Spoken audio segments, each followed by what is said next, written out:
आत्मवंदन सभी को। No your self meditation group में आप सभी लोगों का स्वागत है और धन्यवाद करती हूँ आज यहाँ पर ज्वाइन करने के लिए।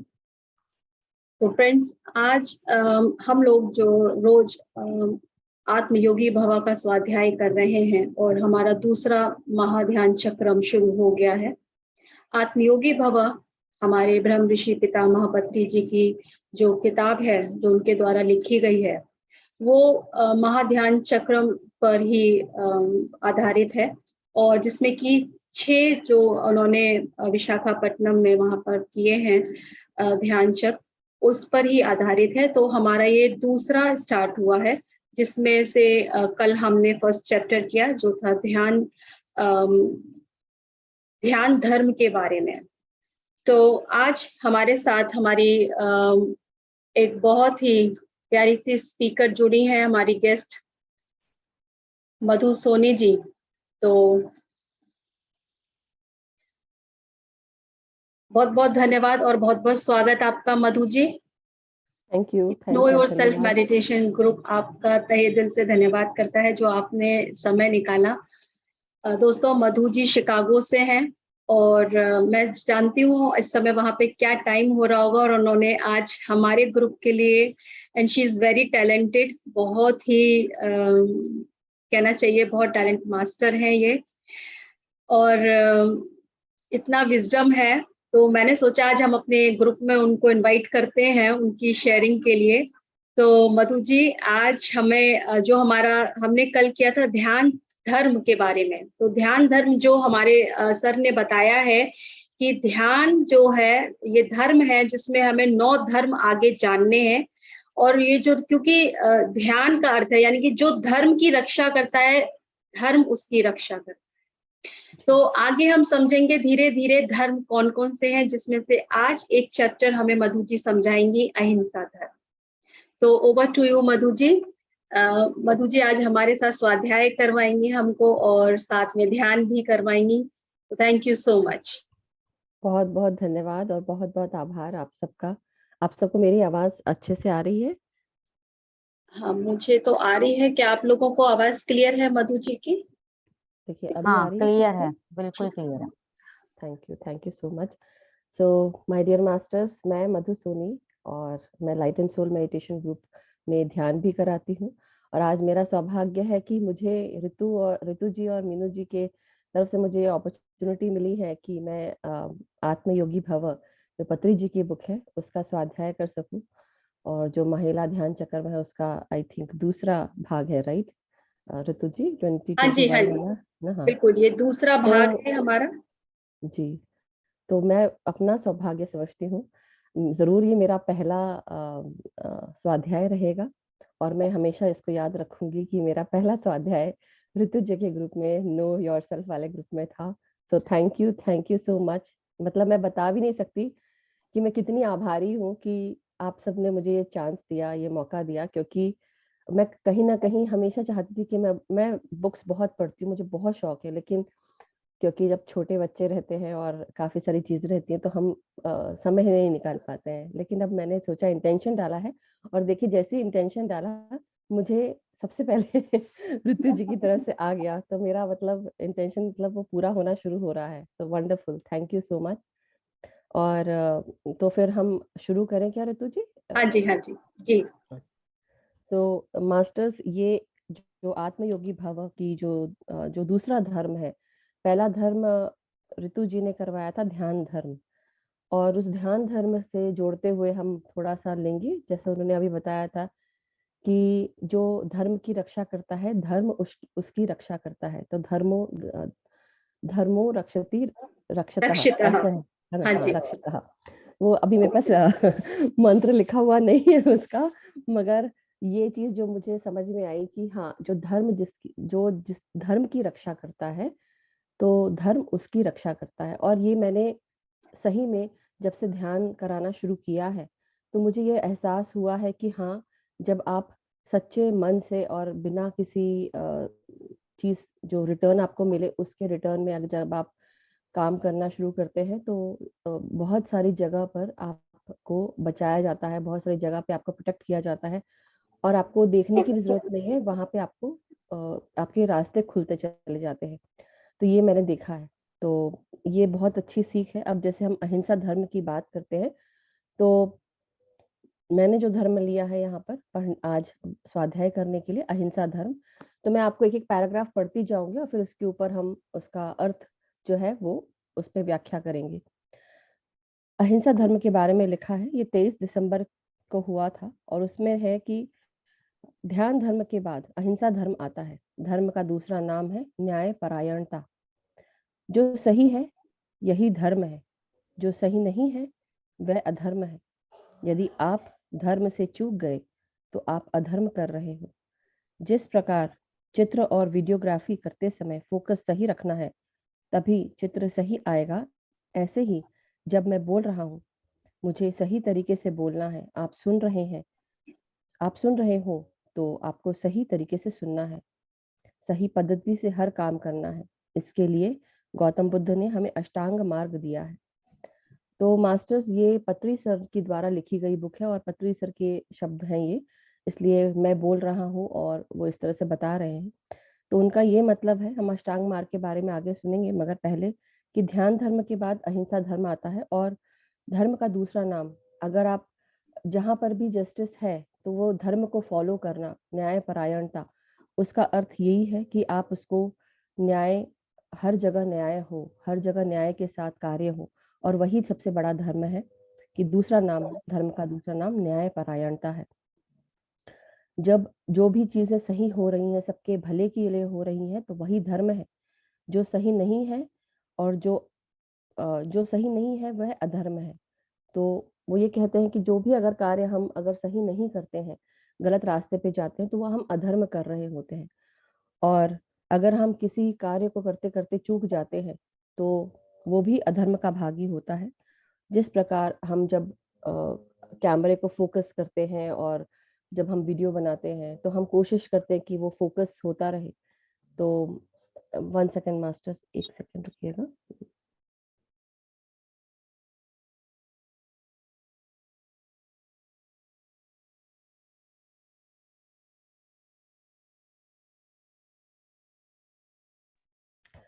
तो हाँ, तो हम ये कह रहे थे कि जब चित्र और वीडियोग्राफी करते हैं तो उसमें भी फोकस हमको चाहिए, और जब फोकस हम ठीक से करते हैं तो पिक्चर सही आती है।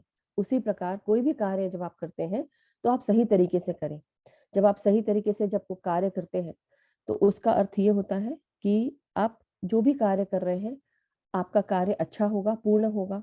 साथ ही साथ आपको ऐसा नहीं कि केवल कार्य को ही सही तरीके से करना है। जब आप बोलें, आप जब सुने, तभी भी आप अच्छे तरीके से सुने और अच्छे तरीके से बोलें। जो बात का अर्थ निकलता है, आप उस चीज को समझें। कई बार क्या होता है कि हम दूसरों की बातें सुनते हैं और दूसरों की बातें सुनकर हम उसको अपने दिलो दिमाग पर लगा लेते हैं। कई बार हम जो अंदर की छुपी हुई बात होती है वो नहीं समझ पाते, इसलिए आप सही तरीके से सुने। जब हम बोलते हैं तो हम क्या कह रहे हैं सामने वाले को, क्या हम समझाना चाह रहे हैं और क्या बताना चाह रहे हैं। तो अपने मुंह से जो भी वाक्य निकले, आपके गले से जो भी शब्द निकले, वो सही शब्द निकले, अच्छे शब्द निकले, और उस शब्द का अर्थ जो है वो सामने वाले तक पहुंचे। और जब सामने वाले तक पहुंचे तो आप कोई भी अपशब्द ना बोलें। हमेशा सही वाक्यों का चयन करें, सही वाक्यों का उपयोग करें और उस हिसाब से आप कार्य करें। उसके अलावा ये कहा गया है कि सही पद्धति से हर काम करना है। कोई भी कार्य करें तो हर पद्धति को आप पूरी तरह फॉलो करें। इसके लिए गौतम बुद्ध ने हमें अष्टांग मार्ग दिया है। और ये गौतम बुद्ध जी का, जब उन्होंने पहली बार, जब उनको एनलाइटमेंट जब प्राप्त हुआ, जब वो प्रबुद्ध हुए, तब उन्होंने ये पहला सरमन दिया था। ये पहली बार उन्होंने बताया था और ये अष्टांग मार्ग में के रूप में बताया गया है कि आप जब कोई कार्य करें तो आप सही चाहत हो, सही कर्म हो, सही जीवन बुद्धि, सही व्यवहार शैली, सही जीविकोपार्जन, सही श्रद्धा, सही एकाग्रता और सही ध्यान। ध्यान में निशब्द रहना है, अर्थात मुंह में कोई भी ध्वनि ना हो और मन में कोई विचार ना हो। ध्यान भी सही पद्धति से करना है। तो जब ये अष्टांग मार्ग जब बुद्ध जी ने बताया था लोगों को, तब उन्होंने कहा कि सही आपकी चाहते, जो जो डिजायर्स होनी चाहिए वो भी सही होनी चाहिए। ये नहीं कि आपने कुछ भी सोचा और आपको हर चीज मिले, ऐसा भी नहीं। सही कर्म हो, जो कर्म आप करें वो भी अच्छे हों, सही हों, सत्य के साथ जुड़े हुए हों। आप अपनी बुद्धि का उपयोग भी करें, अगर सही रूप से करें उसको। आपका जो व्यवहार हो, जो आपका कंडक्ट हो, वो भी सही हो। दूसरों से आप किस तरह से पेश आते हैं, किस तरह से बातें करते हैं, किस तरह से अपने आप को रखते हैं, वो सब भी आपके व्यवहार शैली में आता है। और ये आप जब किसी से करें तो वो भी आपका अ, अच्छा हो, किसी को हर्ट करने वाला ना हो, किसी की मज़ाक उड़ाने वाला ना हो। और आप रिस्पेक्टफुल रहें अपने कार्यों में, आपकी बातों में, आपके व्यवहार में।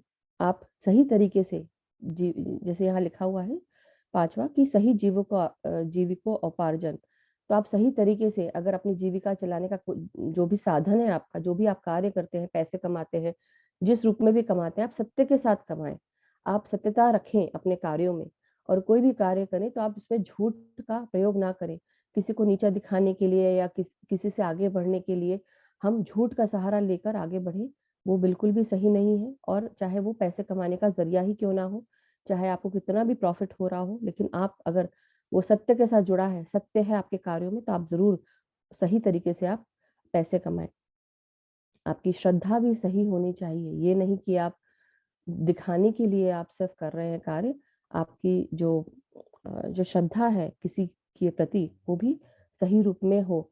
मतलब कि आप पूरी तरह से श्रद्धा रखें।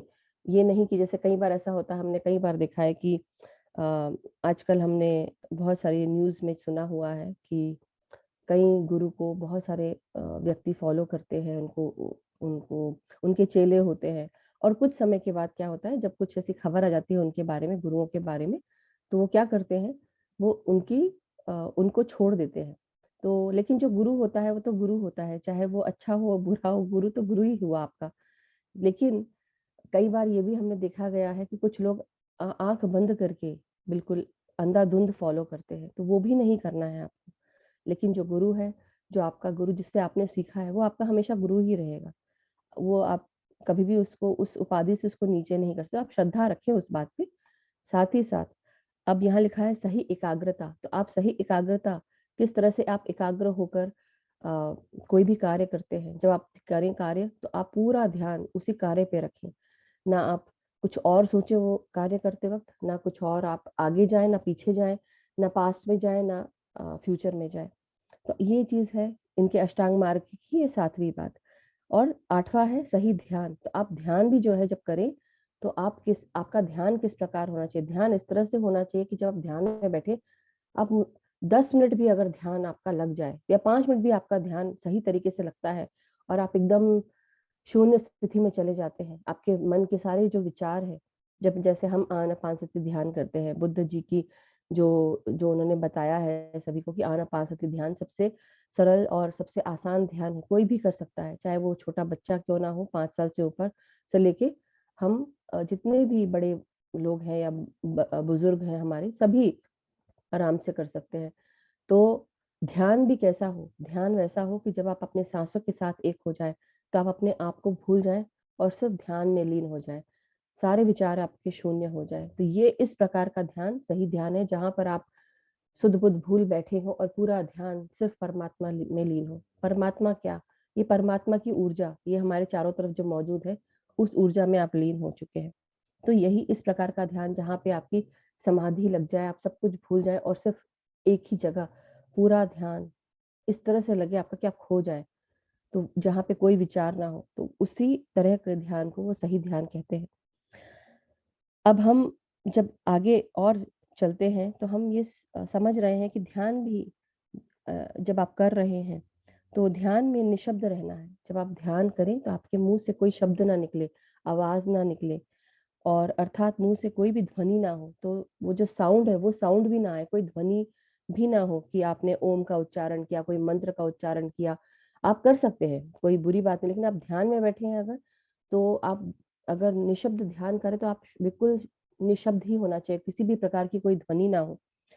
और ध्यान भी सही पद्धति से करना है आपको।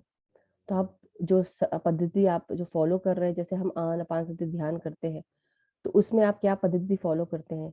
अपनी पोज़ीशन आप आलती-पालती मार के बैठे, अपने हाथों को आपस में उँगलियों से उँगलियाँ जोड़कर बैठे, आँखों को बंद करें और अपनी साँसों के साथ एक हो जाएँ।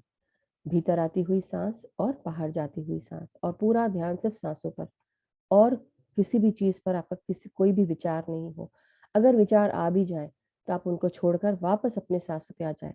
तो ये हमने आनापानसति ध्यान के बारे में सीखा, और उसी के साथ हम ये बोल सकते हैं कि ध्यान भी अगर करें तो हम सही पद्धति के साथ करें। जो भी ध्यान करें, जरूरी नहीं है कि एक इंसान आनापानसति ध्यान ही कर रहा हो, मगर जब जो ये बुक लिखी है सर ने, अ, हमारी आत्मयोगी भव, उसमें जो धर्म बताया है अहिंसा धर्म, उसके साथ जो ध्यान की पद्धति, तो हम जानते हैं कि हमारे गुरु पितामह ब्रह्म ऋषि पत्री जी आनापानसति ध्यान को ही प्रमोट करते हैं सबसे ज्यादा।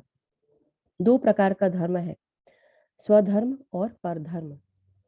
स्वयं के प्रति सही व्यवहार करना स्वधर्म है, और दूसरों के प्रति सही व्यवहार करना परधर्म। स्वधर्म एक ही है, पर परधर्म अनेक है। ध्यान स्वधर्म है, लेकिन परधर्म में अहिंसा सर्वप्रथम है। अहिंसो परमा परमो धर्म। हिंसा शारीरिक हो या मानसिक, वह हिंसा ही है। लोग समझते हैं केवल शारीरिक हिंसा ही हिंसा है। मुंह से गाली निकालना हिंसा नहीं है। गौतम बुद्ध को बहुत सारे लोगों ने गालियां दी, पर उनके ऊपर कोई असर नहीं हुआ। आपने दूसरों की बातों को इतना महत्व क्यों दिया? आपने महत्व दिया इसलिए आपको बुरा लगा, इसलिए आपको दुख हुआ।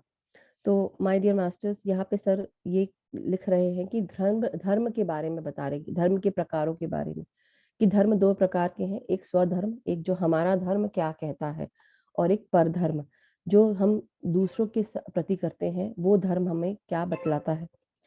तो जब हम स्वयं के प्रति सही व्यवहार करना, हम जब अपने आप के साथ सही व्यवहार क्या होगा कि अपना ध्यान रखना, अपने बारे में पहले सोचना, और अपने आप को प्यार करना, और जो हमारा धर्म है उसको फॉलो करना। तो हमारा धर्म जो है वो हम फॉलो करेंगे, लेकिन वो हमारा स्वधर्म कहलाया। लेकिन जो हम दूसरों के साथ हम करते हैं, दूसरों के प्रति करते हैं, तो वो हमारा परधर्म है दूसरों के प्रति, और ये सही व्यवहार करना परधर्म है। और जब हम स्वधर्म की बात करते हैं तो हम एक अपने धर्म की बात करते हैं, लेकिन परधर्म अनेक हो सकते हैं, क्योंकि हम अलग अलग लोगों के साथ जुड़ते हैं, अलग अलग धर्म निभाते हैं, इसलिए परधर्म उसको कहा गया है। ध्यान स्वधर्म है, लेकिन परधर्म में अहिंसा सर्वप्रथम है। तो ध्यान जो है वो स्वधर्म है, मगर जब हम परधर्म की बात करते हैं तो उसमें पहला जो परधर्म आता है वो अहिंसा का परधर्म है। और अहिंसा जो है वो सबसे बड़ा धर्म है, सबसे परम धर्म है। हिंसा शारीरिक हो या मानसिक, वह हिंसा ही है। तो मतलब ये भी कहते हैं कि जब हम हिंसा करते हैं, मारना पीटना, या हम अगर किसी को मुंह से अगर कोई बात ऐसी अपशब्द कहते हैं जो किसी के दिल को परेशान कर दे, किसी के दिमाग को भी दुखी कर दे, दिल को भी दुखी कर दे, तो वो जो है वो भी हिंसा के अंदर ही आती है। और हम इसको हम हिंसा के अंदर शारीरिक रूप की केवल हिंसा ही नहीं, हम मानसिक रूप से भी दूसरों को हिंसा दे सकते हैं। तो मुंह से गाली निकालना हिंसा नहीं है। गौतम बुद्ध, तो मतलब वो ये कह रहे हैं, लोग समझते हैं केवल शारीरिक हिंसा ही हिंसा है, मुंह से गाली निकालना हिंसा नहीं। मतलब वो ये कह रहे हैं कि अगर किसी को अगर शारीरिक रूप से आपने मारा पीटा तो वही हिंसा है, और गाली अगर निकालते तो हिंसा नहीं है, ऐसा नहीं है। गाली निकालना भी, अपशब्द बोलना भी, वो हिंसा के अंदर ही आता है, क्योंकि आपके बातों से दूसरे की मन पर बहुत बुरा असर हुआ और उसको दुख पहुंचा, तो वो भी हिंसा के अंदर ही आता है। साथ ही साथ आपको गौतम बुद्ध जी ये बताते हैं कि बहुत सारे लोगों ने गालियां दी, पर उनके ऊपर कोई असर नहीं हुआ। आपने दूसरों की बातों को इतना महत्व क्यों दिया? तो वो ये भी बोलते हैं कि कई बार गौतम बुद्ध जी को भी अगर हम देखें, जब हम उनके पिक्चर्स को देखते हैं या उनके तस्वीरों को देखते हैं, तो हमें क्या, या चित्रों को देखते हैं, तो हमें ऐसा बड़े शांत स्वभाव के और बहुत ही शांत और एकदम काम स्टेट ऑफ माइंड के साथ वो दिखते हैं, कि ऐसा लगता है कि उनको कोई चीज छू नहीं सकती, कोई चीज उनको परेशान नहीं कर सकती। तो वही इसका मतलब ये समझा, उनके रूप से भी हम ये समझ सकते हैं कि कई बार क्या होता है कि जब हमको कोई दूसरा इंसान कुछ कह रहा होता है, तो हम क्या होता है उसको उसकी बातों को अपने दिल में लगा लेते हैं।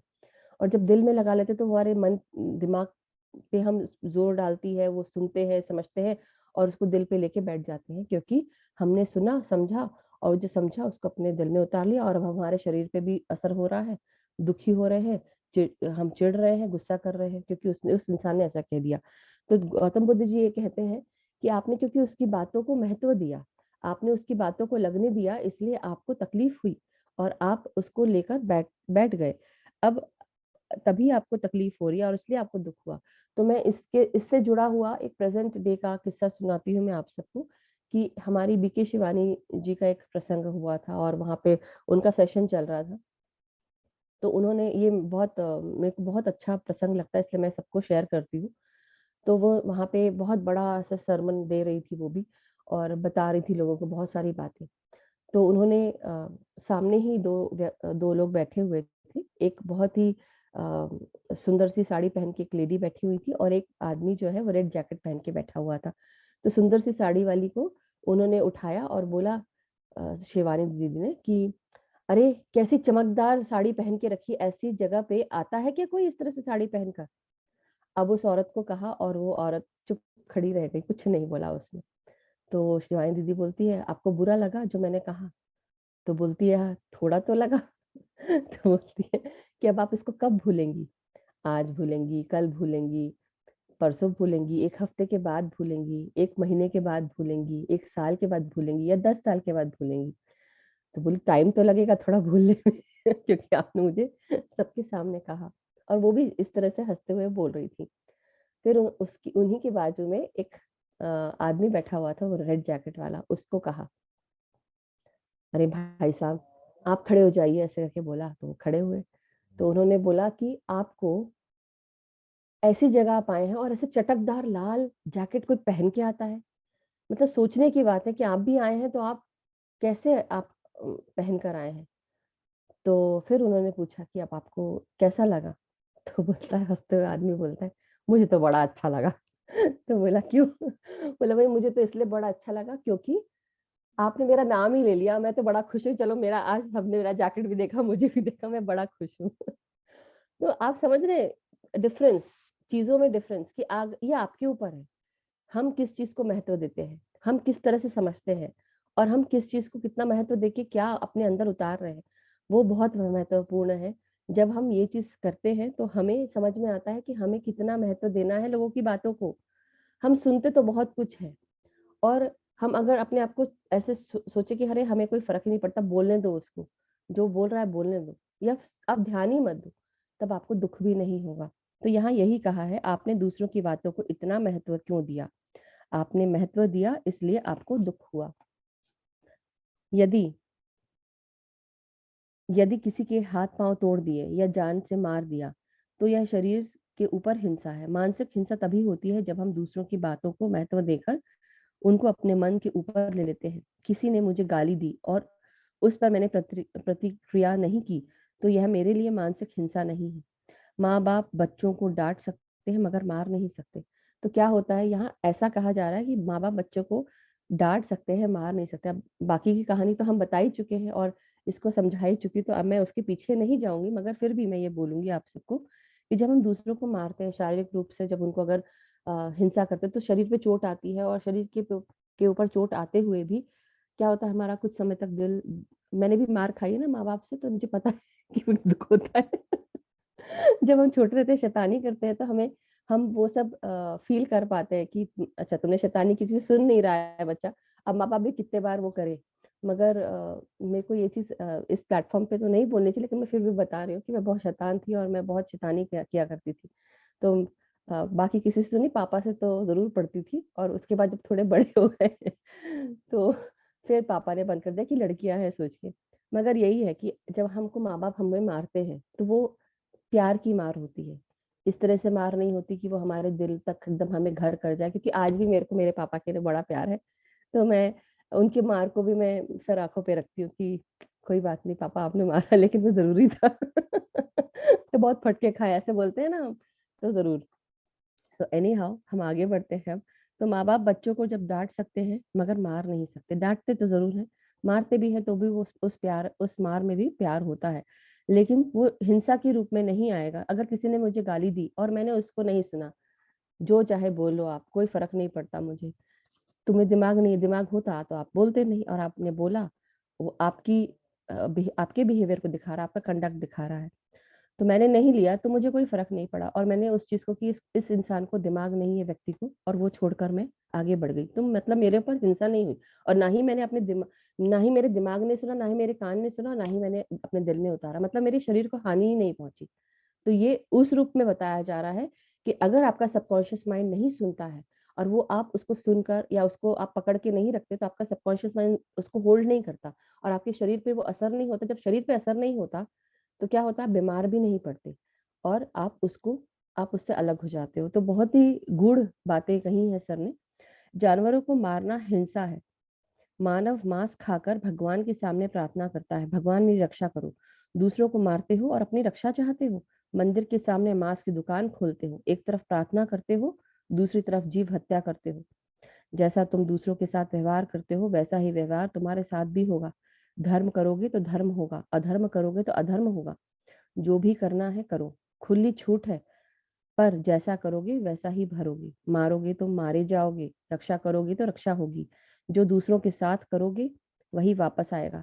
यही सृष्टि को चलाने वाला कर्म सिद्धांत है। इस सिद्धांत को जानने वाला ही ज्ञानी है। इस जन्म में जो कर्म सिद्धांत को जान गया वह ज्ञानी है। जो जन्म परंपरा और जन्म और कर्म सिद्धांत को जान गया वह ब्रह्म ज्ञानी है।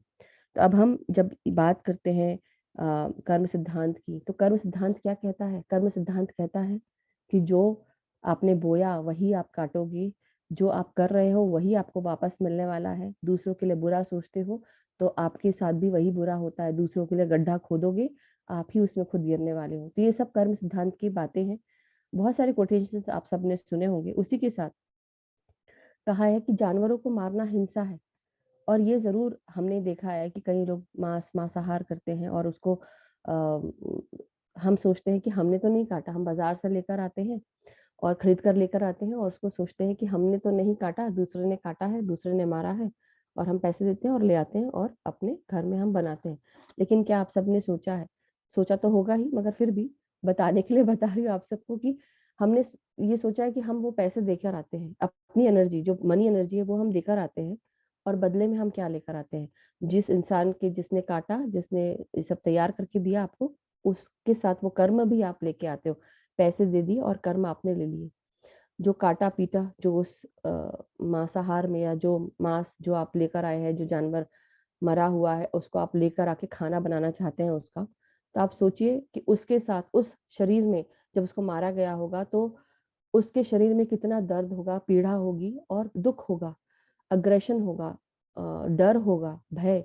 ये सब चीजें होती है, और वो आप ऊर्जा आप उसके शरीर के साथ आप अपने घर में लेके आ गए।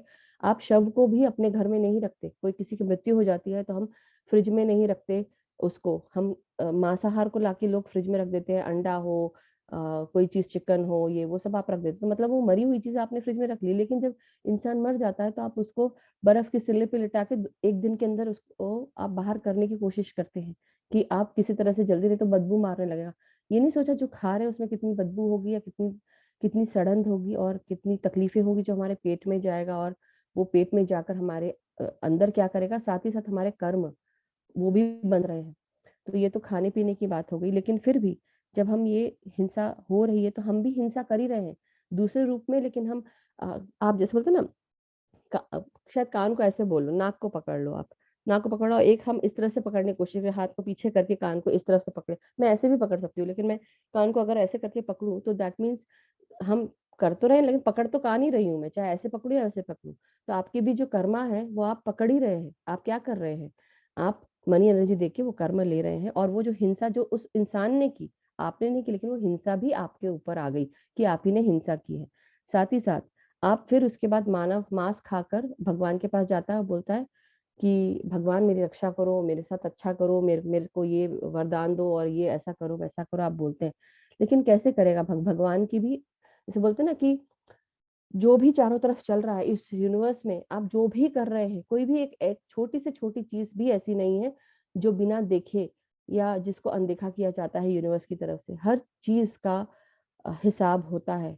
हर पल पल का हिसाब होता है, आप क्या कर रहे हैं और क्या नहीं कर रहे हैं। तो दूसरों को मारते हो और अपनी रक्षा चाहते हो। जब आप किसी को खा रहे हो, आप किसी की अ, आप ये हिंसा ले रहे हो, जब आपने मन एनर्जी दे दी तो आप क्या कर रहे हो?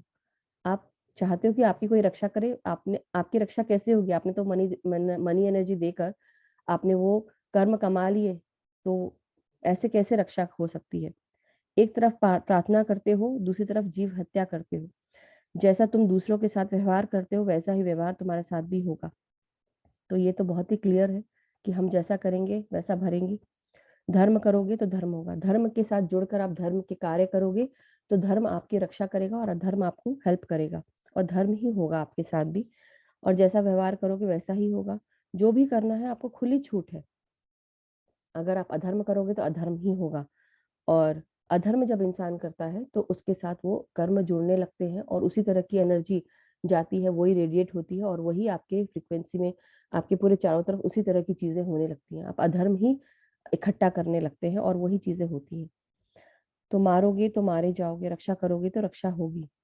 आज नहीं तो कल अगर आपने कभी भी किसी की रक्षा की है तो कहीं ना कहीं वो ऊर्जा आपको वापस मिलती है, वो रक्षा आपकी होती है।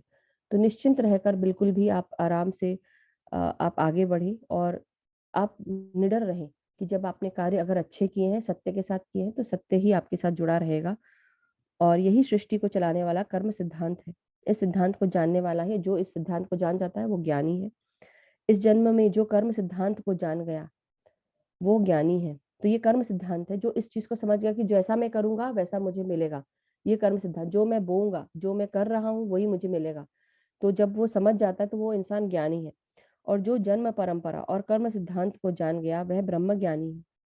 तो जन्म परंपरा और हमारी जो कर्म सिद्धांत है, जन्म परंपरा क्या है कि आज मैंने अगर ये कार्य इस जन्म में किया है तो उसका फल मुझे किसी न किसी जन्म में मुझे जरूर मिलेगा।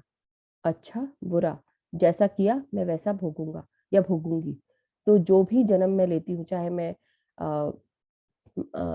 स्त्री का जन्म लूं, चाहे मैं आदमी का जन्म लूं, मैं जिस रूप में भी आऊं, मुझे वो कर्म मेरे, चाहे जीवन यापन करने से जुड़े हों, चाहे मेरे पर्सनल रिलेशनशिप्स हों, चाहे मेरे करियर से जुड़ा हो, जो भी हो उसमें, या मेरे खुद का शरीर हो, तो मैं क्या चीज अपने शरीर में महसूस कर रही हूँ, क्या मेरा शरीर ठीक है, क्या मेरा शरीर में तकलीफें हैं।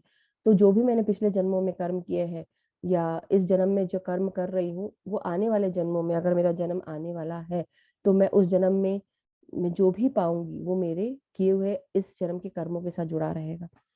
और यही जन्म परंपरा है। कर्म सिद्धांत को जान गया वह ब्रह्म ज्ञानी है। तो जो वो ये कहते हैं कि जो कर्म सिद्धांत को जान गया वो ज्ञानी है, लेकिन जो जन्म परंपरा और कर्म सिद्धांत को जानता है वो ब्रह्म ज्ञानी है।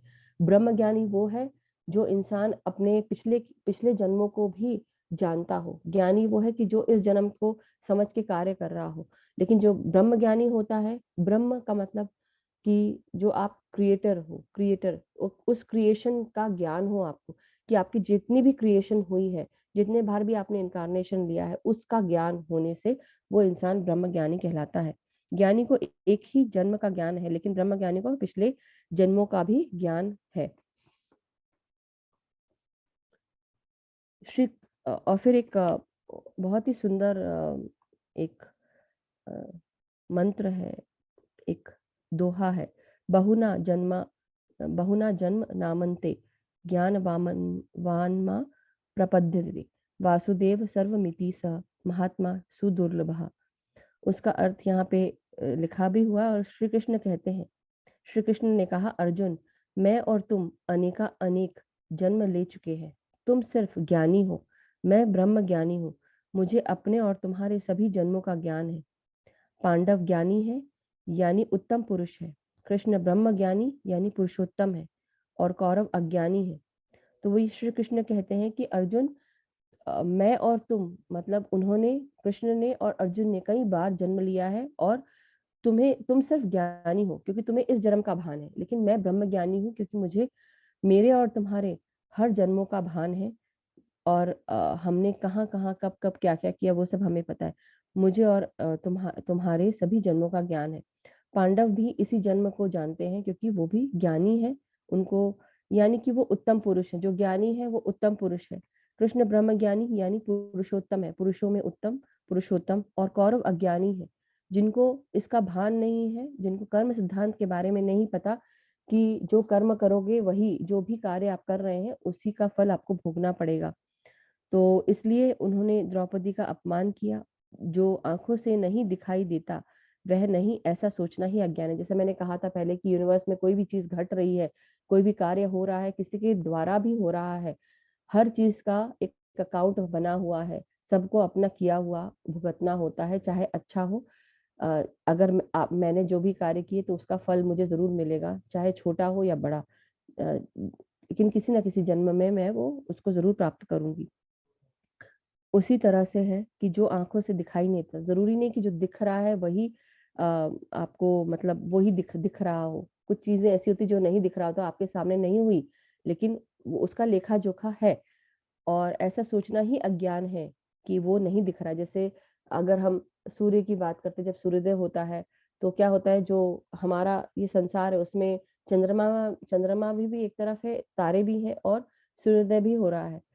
सूर्य तो अपनी जगह स्थिर है और पृथ्वी जो है वो उसके चारों तरफ गोल-गोल घूमती है। उसी प्रकार जो मून है, चंद्रमा है, वो पृथ्वी के चारों तरफ गोल घूमता है। और साथ ही साथ जो ब्रह्मांड में जितने भी तारे हैं, ये सब हमेशा मौजूद रहते हैं। लेकिन जब सूर्योदय होता है, क्योंकि इतना प्रकाश होता है कि वो तारे नहीं दिख पाते। तारे दिखते नहीं है, सोचते हैं हम लोग कि अरे तारे गायब हो गए, लेकिन ऐसा होता नहीं है। तारे वहीं मौजूद रहते हैं और वो दिखते नहीं। इसलिए यूनिवर्स में जो कुछ भी होता है, तो आप ये मत सोचिए कि वो दिख नहीं रहा है। सब कुछ वही है और ये जो कुछ भी आपका लेखा-जोखा है, वो आपको ज़रूर वापस मिलेगा। वह बहुत कम है और जो दिखाई देता है, वो बहुत ज़्यादा है। इस जन्म में ध्यान करके अनेक जन्मों को जानना ही आत्मज्ञान है।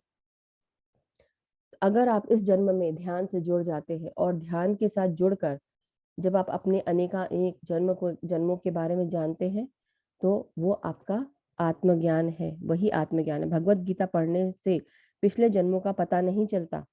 मेरे पाँव पकड़ने से भी पिछले जन्मों का पता नहीं चलेगा। उसके लिए आपको ध्यान करके स्वयं ब्रह्म ऋषि बनना है। अज्ञान से ज्ञान, ज्ञान से ब्रह्म ज्ञान की तरफ आना है। तो जैसा यहाँ पे ऐसा लगता है कि कृष्ण भगवान जी बोल रहे हैं कि जब आप अगर भगवत गीता भी पढ़ोगे तो हमारे जो पितामह ब्रह्मर्षि पत्री जी, उन्होंने ये आत्मयोगी भव बुक लिखी है और उन्होंने भागवत भी, श्रीमद् भागवत भी लिखा है। तो उसमें उन्होंने ये भी लिखा है कि अगर आप भगवत गीता पढ़ने का सोचते हैं तो आपके पिछले जन्मों का पता नहीं चलने वाला है आपको।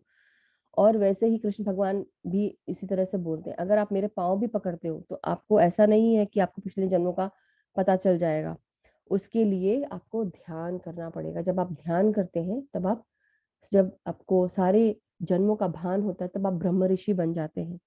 अज्ञान से ज्ञान, जब हम अज्ञानता से ज्ञान की तरफ बढ़ते हैं, जब हमारी चेतना का विस्तार होता है, धीरे-धीरे हम अपने ध्यान के साथ चेतना का विस्तार करते हैं, तब हमको भान होता है और धीरे-धीरे हमको आत्मबोध होता है, धीरे-धीरे हमको वो ज्ञान प्राप्त होने लगता है। ध्यान से जब हम ऊर्जा इकट्ठी करते हैं, वो ऊर्जा हमें और ज्ञान प्रदान करती है, हमारे मेधा को, बुद्धि को और तेज करती है। तो ये ध्यान से हो पाता है। तो इसलिए कहा है अज्ञान से ज्ञान और ज्ञान से ब्रह्म ज्ञान की तरफ आना है। कौरवों ने पांडवों को जितना भी तकलीफ दी, उसके लिए उन्होंने कोई प्रतिक्रिया नहीं की। द्रौपदी का मान भंग करने पर और अरण्यवास के समय भी कोई प्रतिक्रिया नहीं की। तो कहते हैं कि कौरवों ने जब हम उनकी बात करते हैं कि द्रौपदी का बहुत अपमान किया, तो उसका मान भी भंग किया और जब पांडवों को तकलीफ भी दी, तो उन्होंने कोई प्रतिक्रिया नहीं दिखाई। लेकिन और जब उनको फॉरेस्ट भी जाना पड़ा, जंगल जब वनवास के लिए उनको भेजा गया कि वो दिखना नहीं चाहिए, बिल्कुल भी नहीं दिखें कि जहाँ पर भी जाएँ तो कोई भी अगर उनको देख लेगा तो उनका वो वनवास खत्म हो जाएगा, फिर से शुरू हो जाएगा, ऐसा कुछ था। तो द्रौपदी का मान भंग करने पर और अरण्यवास के समय भी कोई प्रतिक्रिया नहीं की। केवल आपद स्थिति में स्वयं को बचाने के लिए आपद धर्म का पालन किया। तो यहाँ आपद का मतलब होता है आपत्ति स्थिति में या कोई ऐसी प्रॉब्लमैटिक स्थिति रही हो कि जहाँ पर आपकी स्थिति बहुत दुखदाई रही हो या आप इस अ, आपत्ति काल चल रहा है कि मतलब आपत्ति नहीं बोलना चाहिए, विपत्ति विपत्ति बोलना चाहिए मुझे। तो विपत्ति के समय वो ऐसी स्थिति बन गई कि आप उस विपत्ति के समय अपने आप को बचाने के लिए आप अपने उस धर्म का पालन करते हैं। आपद धर्म का पालन किया, कि विपत्ति काल के समय जो धर्म आप फॉलो करते हैं उसको हम आपद धर्म कहते हैं, और उसका पालन करते हुए अपने आप को बचाते हुए जो ठीक रहा उस समय वो किया बचने के लिए। तो हर नियम के साथ अपवाद होते हैं। अपवाद मतलब एक्सेप्शंस। तो अगर आप कोई भी अपवाद, अगर हम किसी भी नियम के साथ कुछ एक्सेप्शंस होते हैं, उनका भान होना बहुत जरूरी है। अगर आपको भान नहीं है या ज्ञान नहीं है उसका, तो आपको उसका ज्ञान लेना चाहिए, क्योंकि जब हम कोई भी रूल फॉलो करते हैं तो उसमें कई बार क्या होता है, कुछ एक्सेप्शंस दिए होते हैं। तो क्या होता है, हमें उस पर कार्य करना आसान हो जाता है। धर्म और आपद धर्म का पता होने पर ही हम धर्मानुसार जीवन जी सकते हैं। हर परिस्थिति में बेहतर से बेहतर करने के लिए हमें अपवाद भी पता होने चाहिए। तो कोई भी कार्य अगर आपको करना है और बेहतर तरीके से करना है, तो आपको उसका जो एक्सेप्शनल रूल है वो आपको पता रहे, तो आप बहुत आसानी से, जो विपत्ति का काल भी है उसमें भी आप आसानी से आगे बढ़ सकते हैं। जैसे हम कौरवों और पांडवों की कहानी सुनते हैं, महाभारत की कहानी सुनते हैं, उनके अरण्य काल की जब बात सुनते हैं, तो हम समझ पाते हैं कि जब उनको छुप कर रहना था और जंगल के साथ कहाँ कहाँ वो गुफाओं में गए और कैसे कैसे रहे, कौन कौन से देश विदेश देशों में जाकर वो गुफाओं में भी रहे, लाख ग्रह की बात भी करते हैं। तो आप समझ रहे हैं कि उस समय अर्जुन ने एक राज्य में जाकर एक औरत की वेशभूषा धर कर वो मेरे को वो वर्ड नहीं आ रहा है, मगर वो नृत्य करने वाली जो होता है कि सबका मन भाने वाली, वो बनी थी, अर्जुन बन गए थे, तो वो भी उन्होंने किया। तो क्या है एक्सेप्शनल रूल, कि कोई आपको देखे नहीं, कोई आपको पहचाने नहीं, तो सब वेशभूषा बदल कर उन्होंने ये सारे कार्य किए। तो साथ ही साथ बिना ज्ञान के अगर अपवाद को इस्तेमाल किया तो सही नहीं है। तो अगर आपको ज्ञान नहीं है और फिर आपने उस एक्सेप्शनल रूल का इस्तेमाल किया तो सही नहीं है, लेकिन उसी अपवाद को ज्ञान के साथ ब्रह्मज्ञानी ने इस्तेमाल किया तो वह सही है। ध्यान अति उत्तम धर्म है और अहिंसा परमो धर्म है। तो ये कहते हैं कि एक्सेप्शनल रूल को जब आप जानते हैं और उसका ज्ञान प्राप्त होता है, तो वृणहला, थैंक यू अलका जी कि आपने मुझे याद दिलाया कि हाँ, जब वो बने थे नर्तकी, तो उनका नाम था वृणहला। वृणहला ऐसा करके नाम था। तो उनको उस चीज का ज्ञान था, भान था। तो वो जैसे होता है कि जरूर वो ज्ञानी जरूर थे, लेकिन कई बार क्या होता है, हमको एक्सेप्शनल रूल का ज्ञान हो और उसको करें तो हम ब्रह्म ज्ञानी कहलाते हैं, और इसलिए उसका इस्तेमाल किया। और ध्यान अति उत्तम धर्म है। ध्यान सबसे उत्तम धर्म है। जो भी इंसान ध्यान करता है उसकी कर्म बंधन से वो आजाद होने लगता है। और जैसे जैसे अगर वो ध्यान की सेवा देता है, तो ध्यान का दान सबसे बड़ा दान होता है। वो हम अपने लिए कर रहे होते हैं, दूसरों के लिए नहीं। अगर मैं ध्यान सिखाती हूँ तो वो ध्यान का जो धर्म मैं कर रही हूँ वो मैं अपने लिए, अपने कर्मों को काटने के लिए कर रही हूँ। मैं किसी का भला करने के लिए, ये बातें जरूर जरूर होती है, भला जरूर होता है, लेकिन फिर भी वो मेरा भला हो रहा है, मेरा। तो इसलिए गुरु हमारे पितामह ब्रह्म ऋषि पत्री जी कहते हैं कि ध्यान का धर्म अति उत्तम धर्म है, लेकिन जो अहिंसा है वो सबसे बड़ा धर्म है। परमो धर्म, अहिंसा परमो धर्म। मानव को, अच्छा ये दूसरा है मास्टर्स, बट तो ये हमारा जो अहिंसा धर्म है, ये हम इसको समाप्त करते हैं।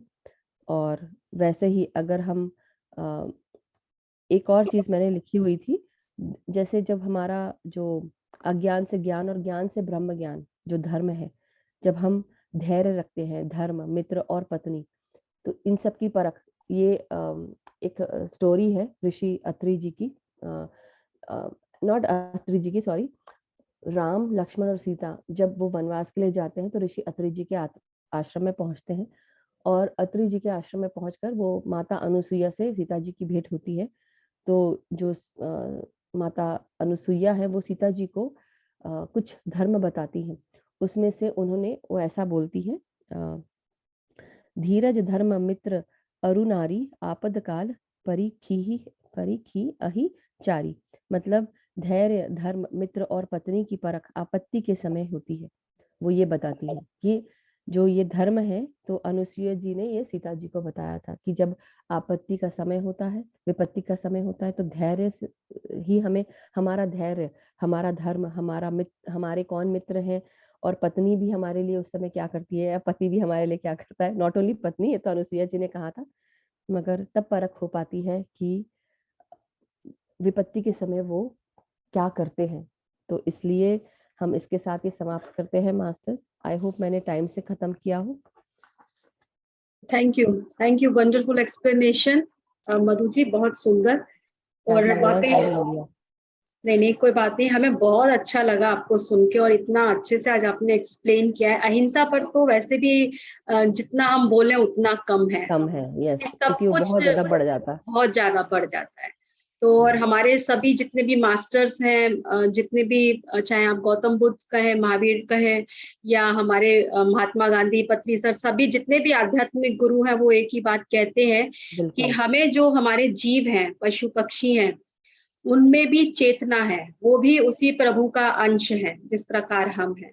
इसलिए हमें बिल्कुल। उनका बल्कि उनके साथ मित्रता करनी है और उन्हें बहुत प्रेम देना है। हाँ, तो तो ये सर ने चीज यहाँ लिखा भी है कि मानव को जंतु साम्राज्य के साथ मित्रता करनी है, वह हमारी मित्रता के लिए इंतजार कर। हाँ, वो एक्चुअली मित्र वाला था, मित्र धर्म के अंदर था, इसलिए मैंने हाँ। पढ़ा नहीं हूँ मगर तो वही है कि अहिंसा जो है, जैसे हम लोग, मैं सभी के पहले भी साथ कई है। बार, हाँ, छोटे छोटे जो जीव जंतु हमारे घर में भी रहते हैं, उनसे भी मित्रता कर लीजिएगा। वो भी इंतजार में है, वो आपका खून चूसने जरूर आ रहे हैं लेकिन वो किसी किसी जन्म में आपने उनका खून चूसा होगा, इसलिए वो आपका खून चूसने आए हैं, ऐसा बोलना चाहिए। तो वास्तव में यदि हम वाकई थैंक यू ध्यान मास्टर। के द्वारा परमात्मा को पाने से पहले हमें अहिंसा का ही रास्ता अपनाना है। इसीलिए सर कहते हैं शाकाहार जगत, अहिंसा सबसे पहले, उसके बाद आप ध्यान में भी बहुत कहना चाहिए आसानी से उतरना शुरू कर। बिल्कुल। तो ये अहिंसा का जो मार्ग है वो तो सर्वोपरि है ही, परम धर्म है ही। बिल्कुल। और हम जितना भी उसके बारे में बात करें, बहुत सारे हमारे, जैसे अभी ऋतु जी कह रही थी, बहुत सारे गुरुओं ने अहिंसा के बारे में बहुत सारी बातें की हैं, लेकिन हम आज के युग में जो हम कर रहे हैं उसके साथ, सुनी तो हमने बहुत सारी हैं ये बातें, लेकिन फॉलो कौन कर रहा है? कोई भी फॉलो नहीं करता है। नॉट कोई भी नहीं, कई लोग फॉलो करते हैं, लेकिन कई लोग ऐसे हैं जो सुनकर भी अनसुना कर देते हैं। तो आज भी हम अगर इन सब चीजों को ध्यान रखें कि हम केवल बोलना ही नहीं, अपने किस तरह से दूसरों को हम जो बातें बोलते हैं, हमारी बातों से जो बातें निकलती हैं वो दूसरों की ऑरा भी खराब करती है। हमारी तो करती ही है, हम जब अपशब्द बोलते हैं हमारे थ्रोट चक्रा को भी खराब करता है, साथ ही साथ हम दूसरों की ऑरा भी खराब करते हैं, उनको भी बीमार करते हैं, खुद भी बीमार होते हैं। तो वो भी बिल्कुल, अहिंसा का भाग वो ही भी होता है। अहिंसा का भाग है। या मन से भी, वचन से भी और कर्म से भी, सभी अहिंसा। अगर हम कोई भी शब्द बोल रहे हैं या सोच रहे हैं, वो भी अहिंसा का ही भाग है। बिल्कुल सही कहा आपने। तो मधु जी देखिए, मैं पूरी कोशिश करती हूँ, मच्छरों के लिए हिट नहीं करती, कपूर बगल में रख के बैठती हूँ, बहुत क्या खून बात है। चूस रहे हैं आजकल मेरा वंडरफुल, वंडरफुल। तो चलिए दोस्तों, मधु जी आप ध्यान कराएंगे, मैं म्यूजिक शेयर करती हूँ। हाँ हाँ, बिल्कुल। तो मास्टर्स, हम सब जैसे जानते हैं कि हम सब आनापान सति ध्यान करते हैं, और जो भी अगर नए जुड़े हैं तो उनके लिए मैं बताना चाहूंगी, ऋतु जी ये रिकॉर्डिंग पे है राइट? हाँ तो जी, ये रिकॉर्डिंग पर है। आप इसको जब अपलोड करेंगे तो उन सभी व्यक्तियों के लिए, ध्यानियों के लिए है जो बाद में ध्यान करेंगे। अगर आप नए हैं तो आप आलती पालथी मार के बैठे, सुखासन में बैठे। हम इस प्रकार आलती पालथी मार के बैठेंगे पाँव से। और अगर आप जमीन पर नहीं बैठ सकते हैं तो आप चेयर, सोफा या बिस्तर पे बैठे, पाँव को जमीन से टच होने दें, और एंकल्स के पास से, मतलब टखनों के पास से अपने पाँव को इस प्रकार से क्रॉस कर लें। और अपने हाथों को हम आपस में इस तरह से जोड़कर, उंगलियों में उंगलियां फंसाकर अपने गोदी में रखेंगे, और आंखों को हम बंद कर लेंगे। एक बार जो हमने आंखें बंद की, तो ध्यान जब तक कि हम कर रहे हैं तब तक कि आप आंखें नहीं खोलेंगे, और उसके बाद पूरा ध्यान अपनी सांसों पर। मधु जी म्यूजिक का वॉल्यूम ठीक है? बिल्कुल ओके। ठीक। Thank you. So my dear masters, अब आप पूरी तरह निश्चिंत होकर बैठे। जिनको पानी पीना है वो थोड़ा सा पानी पी के बैठे, चश्मे उतार ले अपने, और पूरी तरह रिलैक्स होकर, निश्चिंत होकर, अपनी सांसों के साथ एक होकर, भीतर आती हुई सांस और बाहर जाती हुई सांस पर ध्यान लगाएं। सिर्फ पूरा ध्यान सांसों पर, ना कोई सोच, ना कोई विचार, अपने विचारों को दूर करते हुए अपने मन को एकाग्र करना है, दिमाग को एकाग्र करना है, पूरी तरह विचार शून्य करना है। जब आप अपनी सांसों पर आएंगे, पूरा ध्यान सांसों पे रखेंगे, तो आप विचार शून्य हो जाएंगे। और जैसे ही आप विचार शून्य होते हैं, ये ब्रह्मांडीय शक्ति आपके भीतर प्रवेश करने लगती है, जिसे हम प्राण शक्ति को के बारे में जानते हैं। ये प्राण शक्ति प्रवेश करती है, हमारे शरीर को धीरे धीरे साफ करना शुरू करती है, और धीरे धीरे हम मन एकाग्र कर पाते हैं।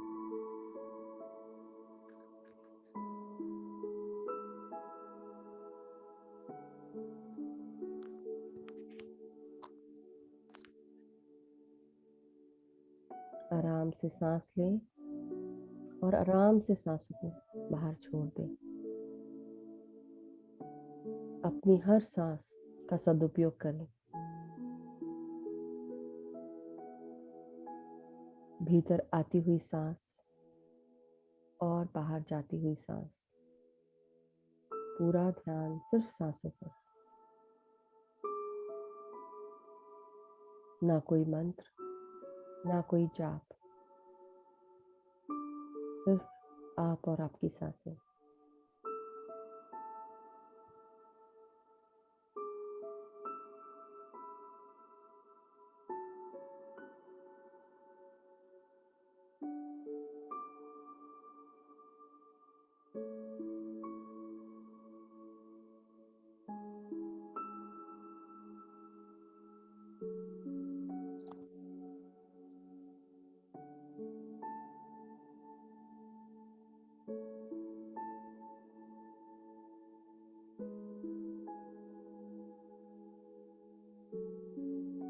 हर सांस कुछ कहती है।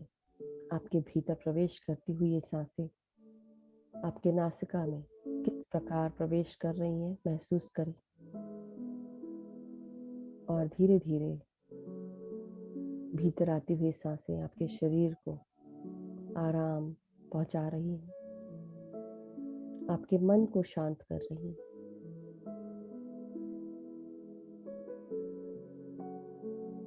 आपको सुकून मिल रहा है, शांति प्राप्त हो रही है। और जैसे जैसे आप सांसों को बाहर छोड़ें नासिका से, वैसे वैसे ये सांसें आपको कितना रिलैक्स कर रही हैं, महसूस करें।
अपनी हर सांस को महसूस करें। जो भी सोच विचार आ रहे हैं उन्हें छोड़कर वापस सांसों पर आ जाए। सब कुछ भूल जाए थोड़ी देर के लिए और सिर्फ याद रखें कि हम सब सिर्फ सांसें ले रहे हैं। भीतर आती हुई सांसें और बाहर जाती हुई सांसें।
जब हम ध्यान करना शुरू करते हैं, धीरे धीरे हमारा मन एकाग्र होने लगता है। जैसे जैसे एकाग्रता बढ़ती है, वैसे वैसे हमारे भीतर ये प्राण शक्ति ब्रह्मरंध्र के द्वार से अंदर आते हुए हमारे शरीर के सारे अतिरिक्त पैचेस को क्लीन करती, 72,000 नाड़ियों को शुद्ध करती ये ऊर्जा और हमें स्वस्थ करती है। हमारे अंदर शांति का एहसास होता है, तनाव रहित होने लगते हैं।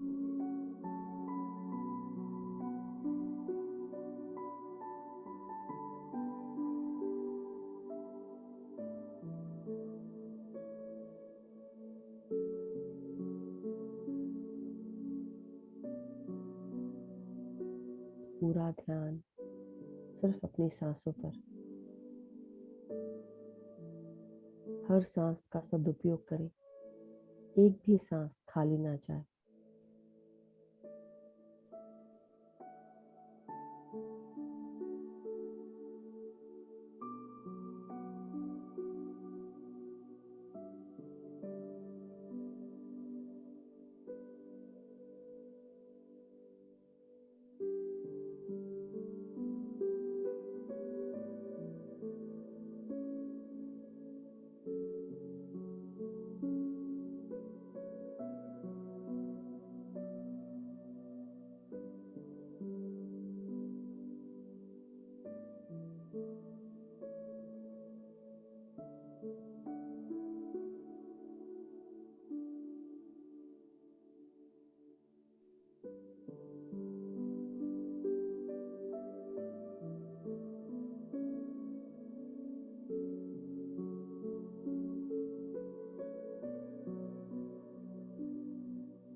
अपनी हर सांस को एहसास करें और हर सांस के साथ गहराई में उतरते जाएं।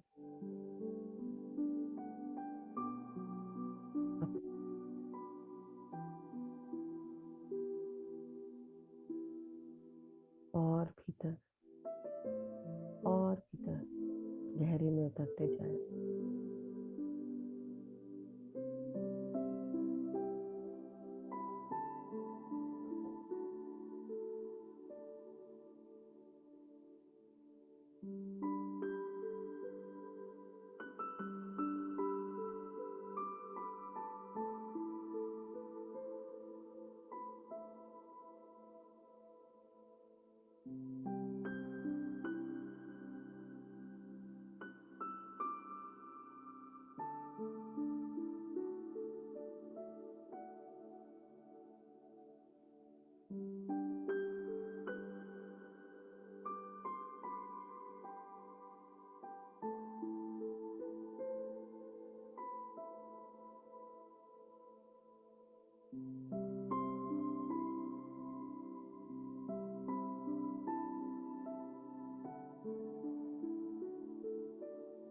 जैसे जैसे हम ध्यान में और गहराई में उतरते जाते हैं, वैसे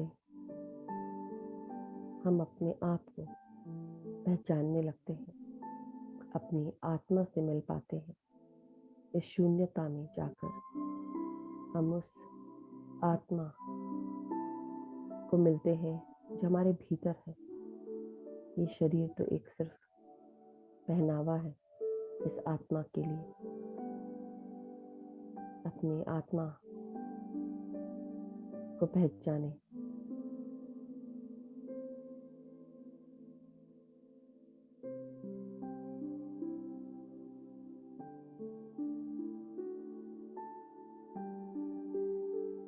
हम हर तरफ बाहर यहाँ वहाँ कुछ ना कुछ ढूंढ रहे होते हैं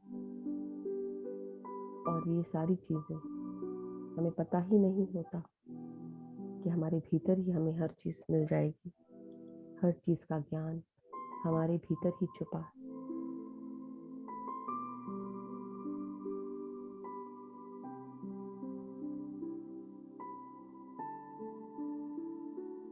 ज्ञान को अपने भीतरी टटोले, गहराई में उतरते हुए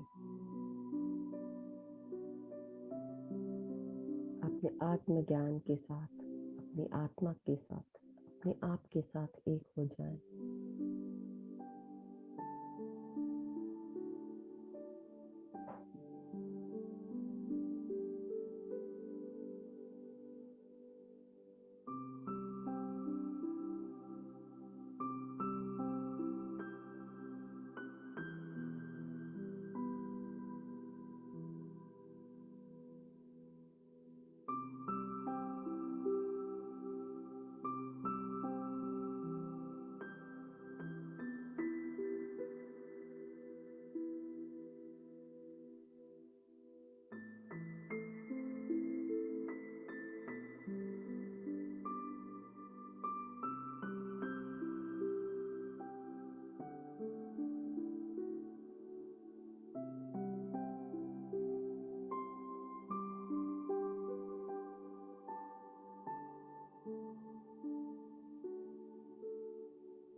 अपनी हर सांस को महसूस करें।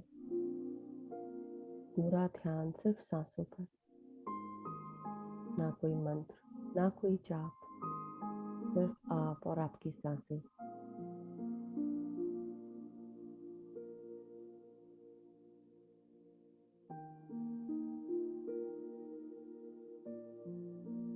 न सोच, न विचार, न कोई निद्रा, सिर्फ भीतर आती हुई सांसें और बाहर जाती हुई सांसें।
जैसे जैसे हम ध्यान में आगे बढ़ते जा रहे हैं, वैसे वैसे हम अपनी सांसों के साथ ध्यान की गहराइयों में उतरते जा रहे हैं। अपने आप को जान रहे, पहचान रहे, अपने आत्मा का बोध हो रहा है। और इस बोध को समझते हुए, पहचानते हुए अपने ज्ञान के साथ एक हो जाए, जो आपके पिछले जन्मों से जुड़ा हुआ है, कर्मों से जुड़ा हुआ है।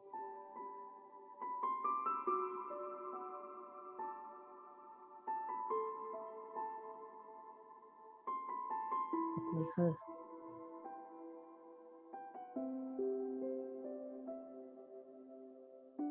कर्म को पहचाने, जो भी कार्य कर रहे हैं या किया है, वो कभी न कभी हम सबको भोगना होगा, चाहे वो कार्य अच्छा हो या बुरा।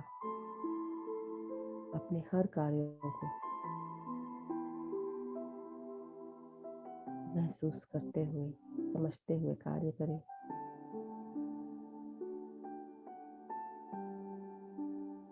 जो भी कार्य करें, कभी भी किसी की हानि ना हो, किसी को दुख ना पहुंचे आपके कारण।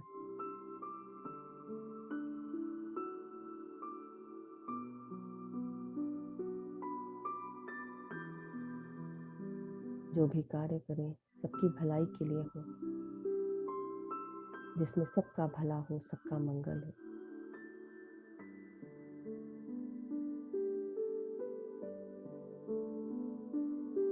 और ध्यान हम सब करते हैं, तो ध्यान का धर्म सबसे पहला धर्म है। लेकिन जो भी व्यक्ति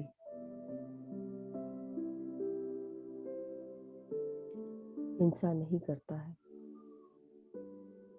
वही सबसे बड़ा परम धर्म है। अहिंसा, किसी के ऊपर भी हिंसा ना करे।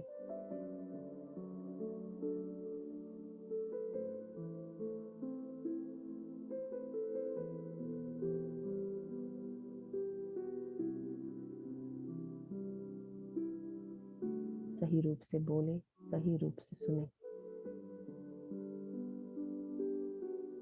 जो भी कार्य करें, सही रूप से करें। गौतम बुद्ध के द्वारा बताए गए अष्टांग मार्ग को फॉलो करें।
हम सब आत्माएं हैं और ये इंसानी शरीर हम सब ने धारण किया है और इंसानी शरीर के साथ हमारे कुछ धर्म हैं।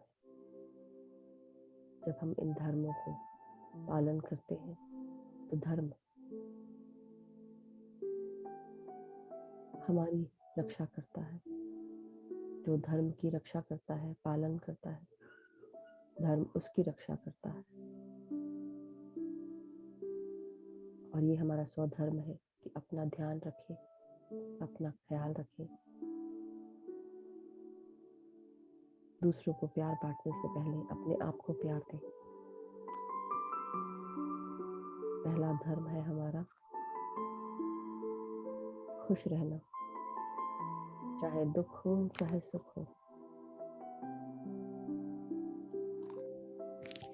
हर स्टेट में आप खुश रहें।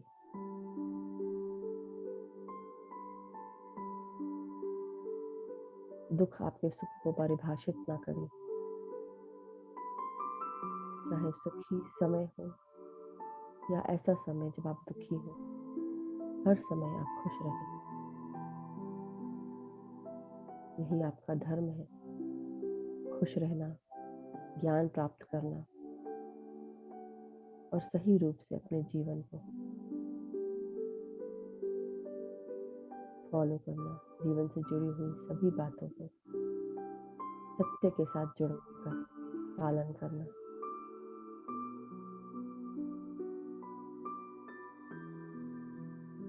यही हमारा धर्म है। अपने स्वधर्म को निभाते हुए और धर्म को भी निभाते रहे।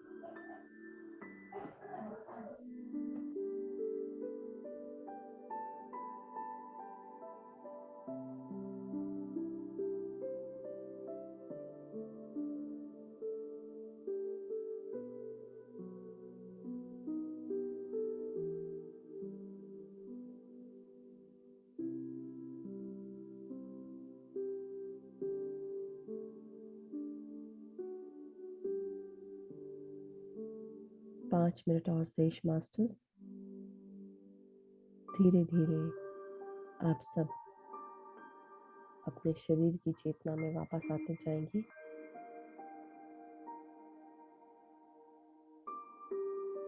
लेकिन इन 5 मिनटों में एक भी सांस खाली ना जाए। हर सांस का सदुपयोग करें।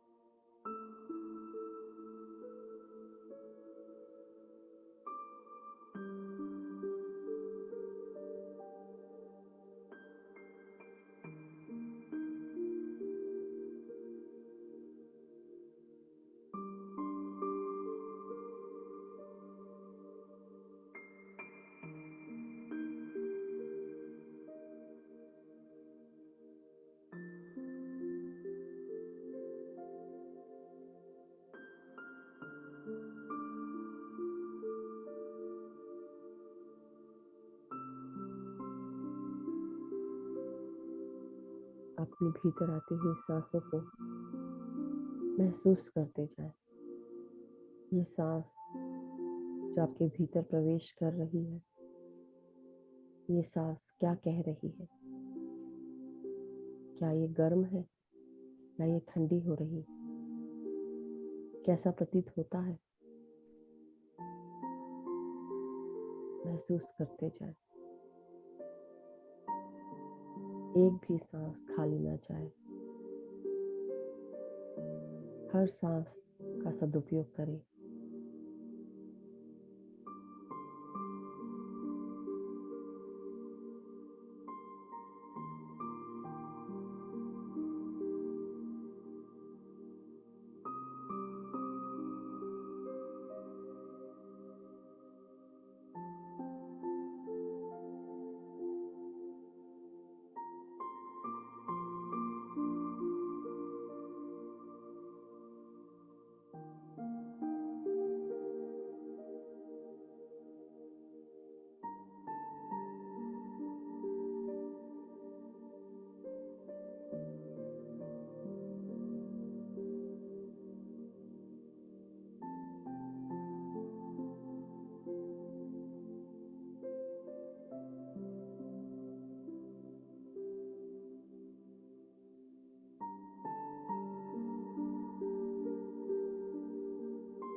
2 मिनट और शेष मास्टर्स।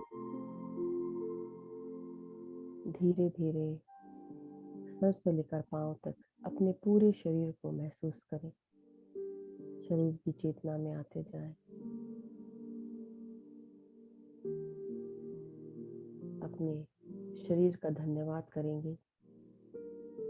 अपने सर से लेकर पांव तक हर भाग का धन्यवाद दें, प्यार भेजें।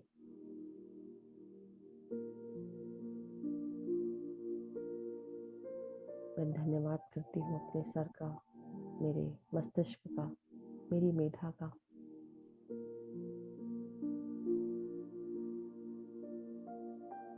मेरे हर उस ऑर्गन का जो मेरे शरीर में, मेरे हाथ, मेरे पाँव, मेरा पूरा चेहरा, जहाँ पर मेरी इंद्रियाएं हैं, सभी इंद्रियों को मेरा धन्यवाद। मेरे अति इंद्रियों को भी धन्यवाद। मेरे हृदय का, मेरे फेफड़ों का, मेरे पेट और पेट से जुड़े हुए सभी ऑर्गन्स का,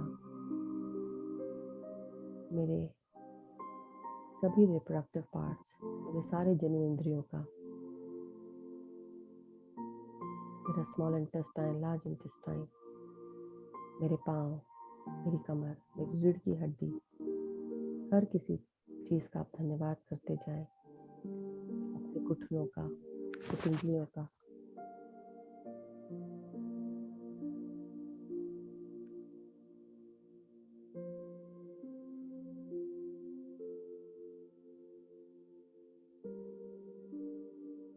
पाँव के तलवे, पाँव के टखने, पाँव की उंगलियों का, हाथों का।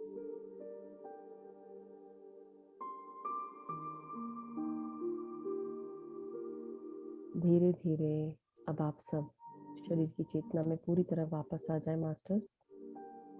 अब अपने हाथों को आप खोलेंगे, अनक्लास्प करेंगे, रब करें आपस में अपने हाथों को और आंखों पे 5 सेकंड के लिए लगाएंगे। अपने हथेलियों को लेकर अपनी आंखों के ऊपर रखें हल्के हाथों से। 5,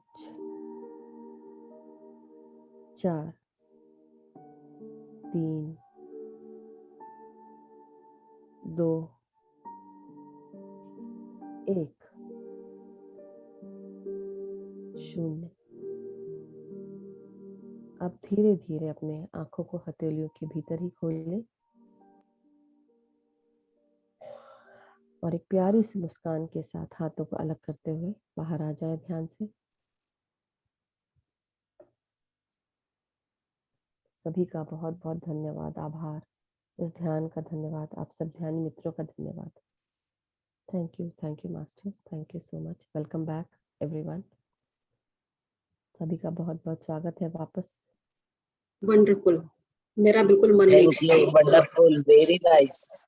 थैंक यू। बहुत सुंदर, बहुत सुंदर। आपका म्यूजिक सुंदर था, मुझे भी दीजिएगा।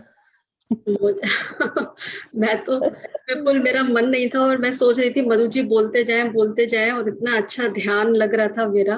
बहुत सुंदर, थैंक यू। बिल्कुल, मेरा भी ध्यान लग रहा था म्यूजिक पर। बहुत सुंदर, थैंक यू मास्टर्स। तो मास्टर्स, मधु जी के साथ आप अपने ध्यान के अनुभव, जो भी बात अपनी शेयर करना चाहें तो प्लीज अपने हैंड रेज कीजिएगा। कोई भी अगर एक्सपीरियंस रहा हो मास्टर्स, या कोई क्वेश्चन हो, या बुक से जुड़ी हुई कोई बात पूछनी हो, तो चैप्टर से जुड़ी हुई कोई बात आप अपनी रिलेटिव से हो, कुछ भी साझा करना चाहें तो please. Yes Meenu. Thank you Madhu ji, बहुत ही डीप मेडिटेशन था। मैं तो बस बाहर ही नहीं आना चाह रही थी, मैं भी यही बोलना था। और आपके चैप्टर से मेरे को 2-3 पॉइंट्स के लिए बताना था।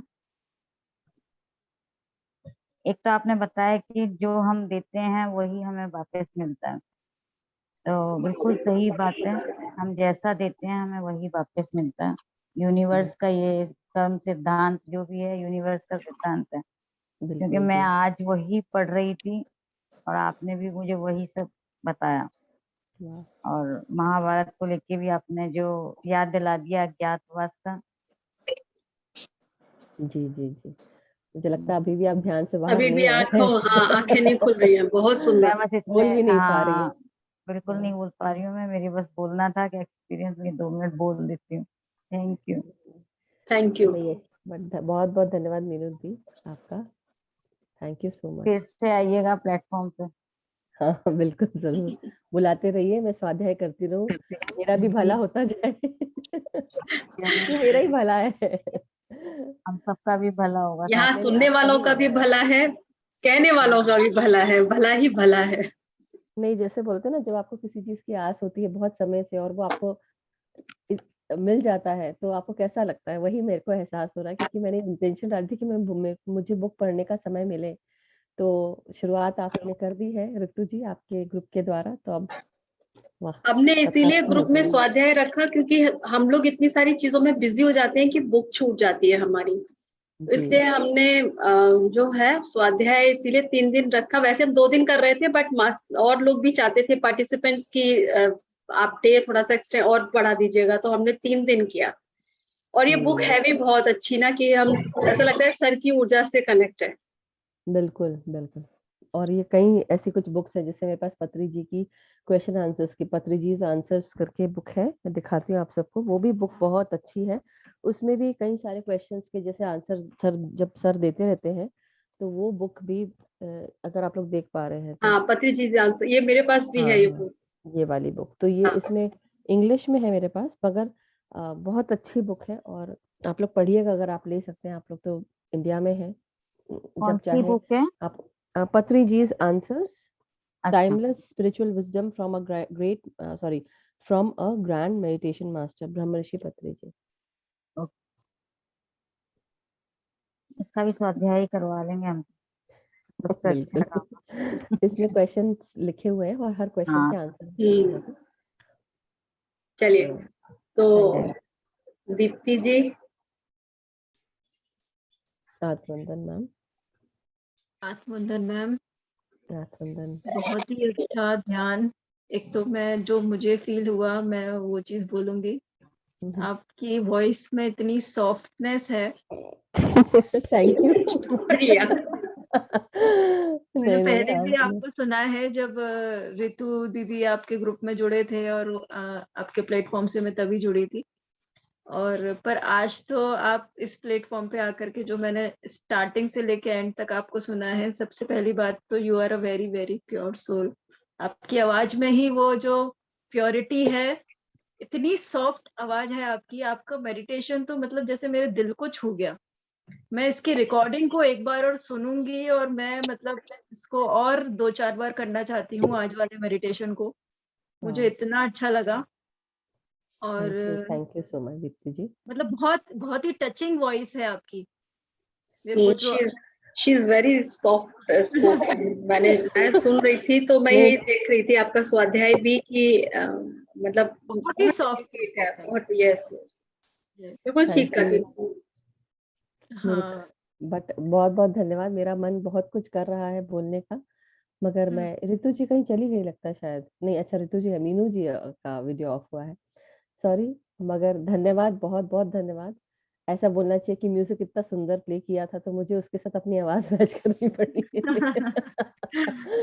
नहीं, म्यूजिक थैंक तो चाहे यू। कुछ भी रहने दो। आपने जो स्वाध्याय भी कराया वो भी इतना बढ़िया था। जो कर्म सिद्धांत आपने बताया, हालांकि हम बहुत कुछ सब सुन चुके जानते हैं, हैं। कर्म सिद्धांत हमको पता है, पर आज आपने पूरा रिवाइज करवाया, और जो एग्जाम्पल्स दिए वो इतने बढ़िया थे। और मेरे को बहुत अच्छा लगा आज का सेशन। और आज आपकी एनर्जी के साथ जुड़ के जो एनर्जी मुझे रिसीव हुई है मेडिटेशन में, वाह, बहुत बहुत grateful to you. Thank you so much ma'am. Thank you. Thank you Deepti ji, thank you thank you Deepti, so much. Thank you so और आप लोग मेरे लिए बहुत अच्छी अच्छी बातें बोल रहे हैं, तो उसके लिए मैं बहुत आभारी हूँ, क्योंकि लोगों ने मुझे बात करते हुए नॉर्मली भी सुना है, तो मैं अचंभित हो जाती हूँ, बट धन्यवाद आप सबका, बहुत बहुत धन्यवाद।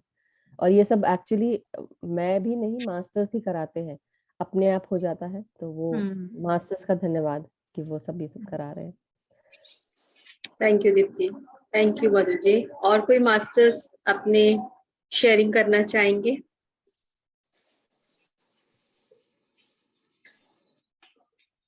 हमारे साथ अलका जी और हैं, भी ग्रेट ग्रैंड मास्टर जुड़े हुए हैं। अगर सर सुनील सर है सुनील सर है, मेरी एक बहुत प्यारी फ्रेंड है तजिंदर, वो भी जुड़ी हुई है, और अलका जी भी हैं। तो आत्मवंदन नमस्ते। सर, आत्मवंदन मैम। आत्मवंदन अलका जी, आत्मवंदन मैम सुनील सर। आप सबका ध्यान से बहुत आत्मवंदन सर। सर आपको तो हम 2 दिन से याद कर रहे हैं, कहाँ गायब हैं आजकल आप? मैं बीकानेर में था। मेरे परिवार में ही मेरे बड़े पिता जो हैं वो शरीर छोड़ दिया था उन्होंने। इसलिए मैं काफी दिन से यूं मान लीजिए यहाँ नहीं आया, लेकिन आप लोगों के साथ जुड़ा हुआ ही था। थैंक तो यू सो अंतर मच। ध्यान, हमारे साथ अंतर ध्यान जुड़े रहते हैं। आज सर जुड़ने के लिए बहुत बहुत धन्यवाद। मैं यही सोच रही थी और सडन मुझे एकदम से क्लिक हुआ, अरे यहाँ तो सुनील सर है। मैं बहुत ऐसे सोच रही थी कि मधु जी हैं। आज ग्रुप की एनर्जी मुझे फील हो रही थी बहुत हाई, मेरा जो इतना, अरे मुझे समझ में आया, अरे सुनील सर भी तो हैं इधर। उसी हाँ, वही तो हाई केवल एनर्जी। मधु जी धनियों की नहीं एनर्जी है, है। आप धनियों की एनर्जी है। यस सर, सभी लोगों की है बिल्कुल। तो सर कैसा लगा आपको? मैं रिकॉर्डिंग बहुत सुंदर, बहुत बढ़िया लगा। कर्म सिद्धांत जो है वो पूरी की पूरी गीता जो है पुनः याद आ गई। जब मैं धर्म को पढ़ रहा था उस समय जब अलग अलग चीजें मेरे सामने आई थी, उस सेम पूरा का पूरा रिवाइज हुआ कि किस तरीके से हम लोग गीता का भी उसमें आ गया। धर्म इति धारित, जैसे मैम बता रही थी, धर्म रक्षित और रक्षित है। उसके बाद में भगवान बुद्ध ने भी जैसे कहा था, वस्तु स्वभाव, वस्तु का जो स्वभाव है वही उसका धर्म है। तो पूरी की पूरी पत्री जी ने इस नट निषद में एक किताब दी। आपको अलग अलग वेदांत या उपनिषदों को पढ़ने की जरूरत नहीं है, अलग अलग मास्टर्स को पढ़ने की जरूरत नहीं है, अकेले पत्री जी को पढ़ लीजिए, बस उतने में आपका इतना सिंपल लैंग्वेज में बताया है, इतना सिंपल लैंग्वेज में कि बिल्कुल अच्छे से समझ में आ जाता है। मैंने भी सर गीता और वेद उपनिषद इससे पहले कभी ना पढ़े थे, क्योंकि जैन धर्म से रिलेट करती थी, तो वही चीजों में ज्यादा हम लोगों का लेकिन यहाँ छोटे छोटे, हाँ महावीर ने और बुद्ध ने भी यही कहा था, यही कहा, वस्तु स्वभाव है, वस्तु का जो स्वभाव है वही उसका धर्म है। धर्म है, बिल्कुल। वो कहना और उसको समझना बड़ा बड़ा दुर्लभ है, लेकिन पत्री जी ने उसको बड़ी सरल भाषा में समझा दिया। थैंक यू सर, बहुत बढ़िया। देखा, सर का भी विजडम आज मुझे मिल गया इस चैप्टर का। सर का भी स्वाध्याय कराइए अब आप लोग। ये तो रेगुलर ही चलेगा, ग्रुप से स्वाध्याय तो सर रेगुलर होगा ही। और मैं चाहूंगी जब भी सर भी फ्री हो। स्वाध्याय से हमारे लिए बढ़िया हो जाता है। हाँ जी सर। जो पुस्तक नहीं पढ़ पाते हैं उनके लिए बहुत बढ़िया, बिल्कुल, तो समय निकल जाता है, समय निकल जाता है सर, बिल्कुल। तो थैंक यू जो सर। है उससे सरल भी हो जाती है। मधु जी जैसे जब बताते हैं तो और सरल हो जाता है, और सरल हो जाता है। हाँ, मैं अपनी सरल भाषा में बता रही होती हूँ क्योंकि वही उसी तरह से मैं समझती हूँ। और मेरे को बहुत सारे, मैंने वेद उपनिषद नहीं पढ़े हैं, मगर कहीं ना कहीं मेरे आत्मज्ञान में शायद होगा और वो निकल आता है, फिर वो याद आता है, फिर वो निकलता है मुंह से। तो लेकिन अच्छी बात है कि मास्टर्स वो याद दिला देते हैं, हम अंदर और भीतर जाते हैं। तो बहुत बहुत धन्यवाद। Thank you Sunil sir join धन्यवाद करने के क्योंकि लिए, आपका सभी आपने मास्टर्स का। लिंक भेजा आपके लिए। आज मैंने सर को स्पेशली, मैंने रात में भी सर आपका अपलोड किया ना, तो सबसे पहले कहा मैं सर को ही भेजती हूँ। उस समय मैं ध्यान में ही था जब आप। ओके। तो क्योंकि धीरे धीरे कर रही हूँ सर, बहुत स्पेस नहीं है, तो इसलिए धीरे धीरे ही कर पा रही हूँ, सब हो जाएगा, सीखते सीखते कर रही हूँ। सब हो जाएगा, जैसे बिल्कुल आराम से, और कुछ लगे तो हम सब हैं ना आपसे, आपके साथ। बिल्कुल, थैंक यू सो मच। तो और कोई पार्टिसिपेंट्स अगर कुछ और अपनी? अलका जी बोलना चाह रही थी। हाँ, अलका जी बोलना चाह रहे थे, राइट जी, Alka ji. Thank you ma'am, बहुत बढ़िया ध्यान और बड़ी अच्छी विजडम दी आपने। और जैसे हम जैसे लोगों को कई बार टाइम नहीं मिलता है, तो हमें ध्यान तो हम कर लेते हैं लेकिन बुक्स कम पढ़ते हैं, तो ये बहुत अच्छा लगता है हमें स्वाध्याय सुनकर ना, और इतनी सरल भाषा में तो और बहुत मजा आता है। बिल्कुल हमारी बोलचाल की भाषा में। और ध्यान इतना डीप था ना, मेरा बड़े दिनों से ज्यादा डीप ध्यान लग नहीं पा रहा था। तब कल किया तब बहुत अच्छा लगा, और आज किया तो बहुत अच्छा लगा। और मैंने ये भी बात नोटिस की कि ध्यान में अभी आए हम कुछ ही महीने हुए हैं, तो जो हम कई बार सोचते हैं ना वो हो जाता है। अब हमें समझ आना शुरू हुआ है कि वाकई में, मतलब जो हमें कई बार इनकन्वीनियंस सा लगता है ना, अरे ये कैसे होगा, अरे आज तो। आप म्यूट हो गई अलका जी, म्यूट में। हाँ हाँ जी, सही, बिल्कुल सही। हाँ जी, हाँ कि जी, वो जो मैं आप लोग को बता रही होती थी कि आप लोग जब जो भी बोल रहे हैं तो आप सोच समझ के बोलें, और किसके सामने बोल रहे हैं वो भी। और दूसरी चीज, जो भी आप बोल रहे हैं वो हो जाएंगी, तो इसलिए आप लोग सोच के बोलिए कि क्या मुंह से निकाल रहे हैं। तो अब आप वो उसमें आ गए हैं, तो अवेयरनेस। हाँ अवेयरनेस, जी, जागरूकता में आप आ चुके हैं, तो इसलिए हाँ बहुत जी, ही सुंदर, वंडरफुल। हाँ जी, आप तथास्तु, जैसे। इसीलिए बोलते थे तथास्तु हो जाता है। हाँ जी। और अभी जब लास्ट टाइम हम पत्री जी से मिले थे ऑडिटोरियम में, तो वहाँ मैंने बुक सब्सक्राइब की थी, पिरामिड ध्यान जगत। तो वो भी बहुत ही बढ़िया लगती है। तो आज मैं वो भी सोच रही थी कि इस बारी की आई नहीं, तो विद इन 5 मिनट की 10 मिनट वो भी डोरबेल बजी की आ गई बुक, ये लो जी। मैंने कहा ये हाँ, तो आज ही आई है, बहुत। मेरी भी आज ही आई हाँ है। जी। मैंने कहा ये तो बहुत ही बढ़िया हुआ, अभी सोच रहे थे तो अभी सामने आ गई है। तो बिल्कुल। आप लोग सब ध्यानियों का बहुत बहुत शुक्रिया हमारी जिंदगी में आने के लिए और हमें अच्छी गाइडेंस देने के लिए। Thank you so much. Thank you आपका अलका। भी आपका भी बहुत बहुत शुक्रिया अलका जी, आप लोग भी ध्यान में आए, हम लोग के साथ जुड़ गए। तो जैसे सुनील सर बोलते हैं ना, हम अपने आत्मा के टुकड़े बटोर रहे हैं। तो आपका भी धन्यवाद। तो आपका भी धन्यवाद कि आप ध्यान में आए। बट थैंक और यू आगे सर। आगे लोगों को ध्यान देते भी जाइए, बांटते भी जाइए, बहुत सुंदर। बांटते भी जाइए। थैंक यू अलका जी। प्रतीक्षा जी, प्रतीक्षा जी, हाँ जी, आप। हेलो एवरीवन, प्रणाम। प्रणाम, आत्मवंदन। आत्मवंदन।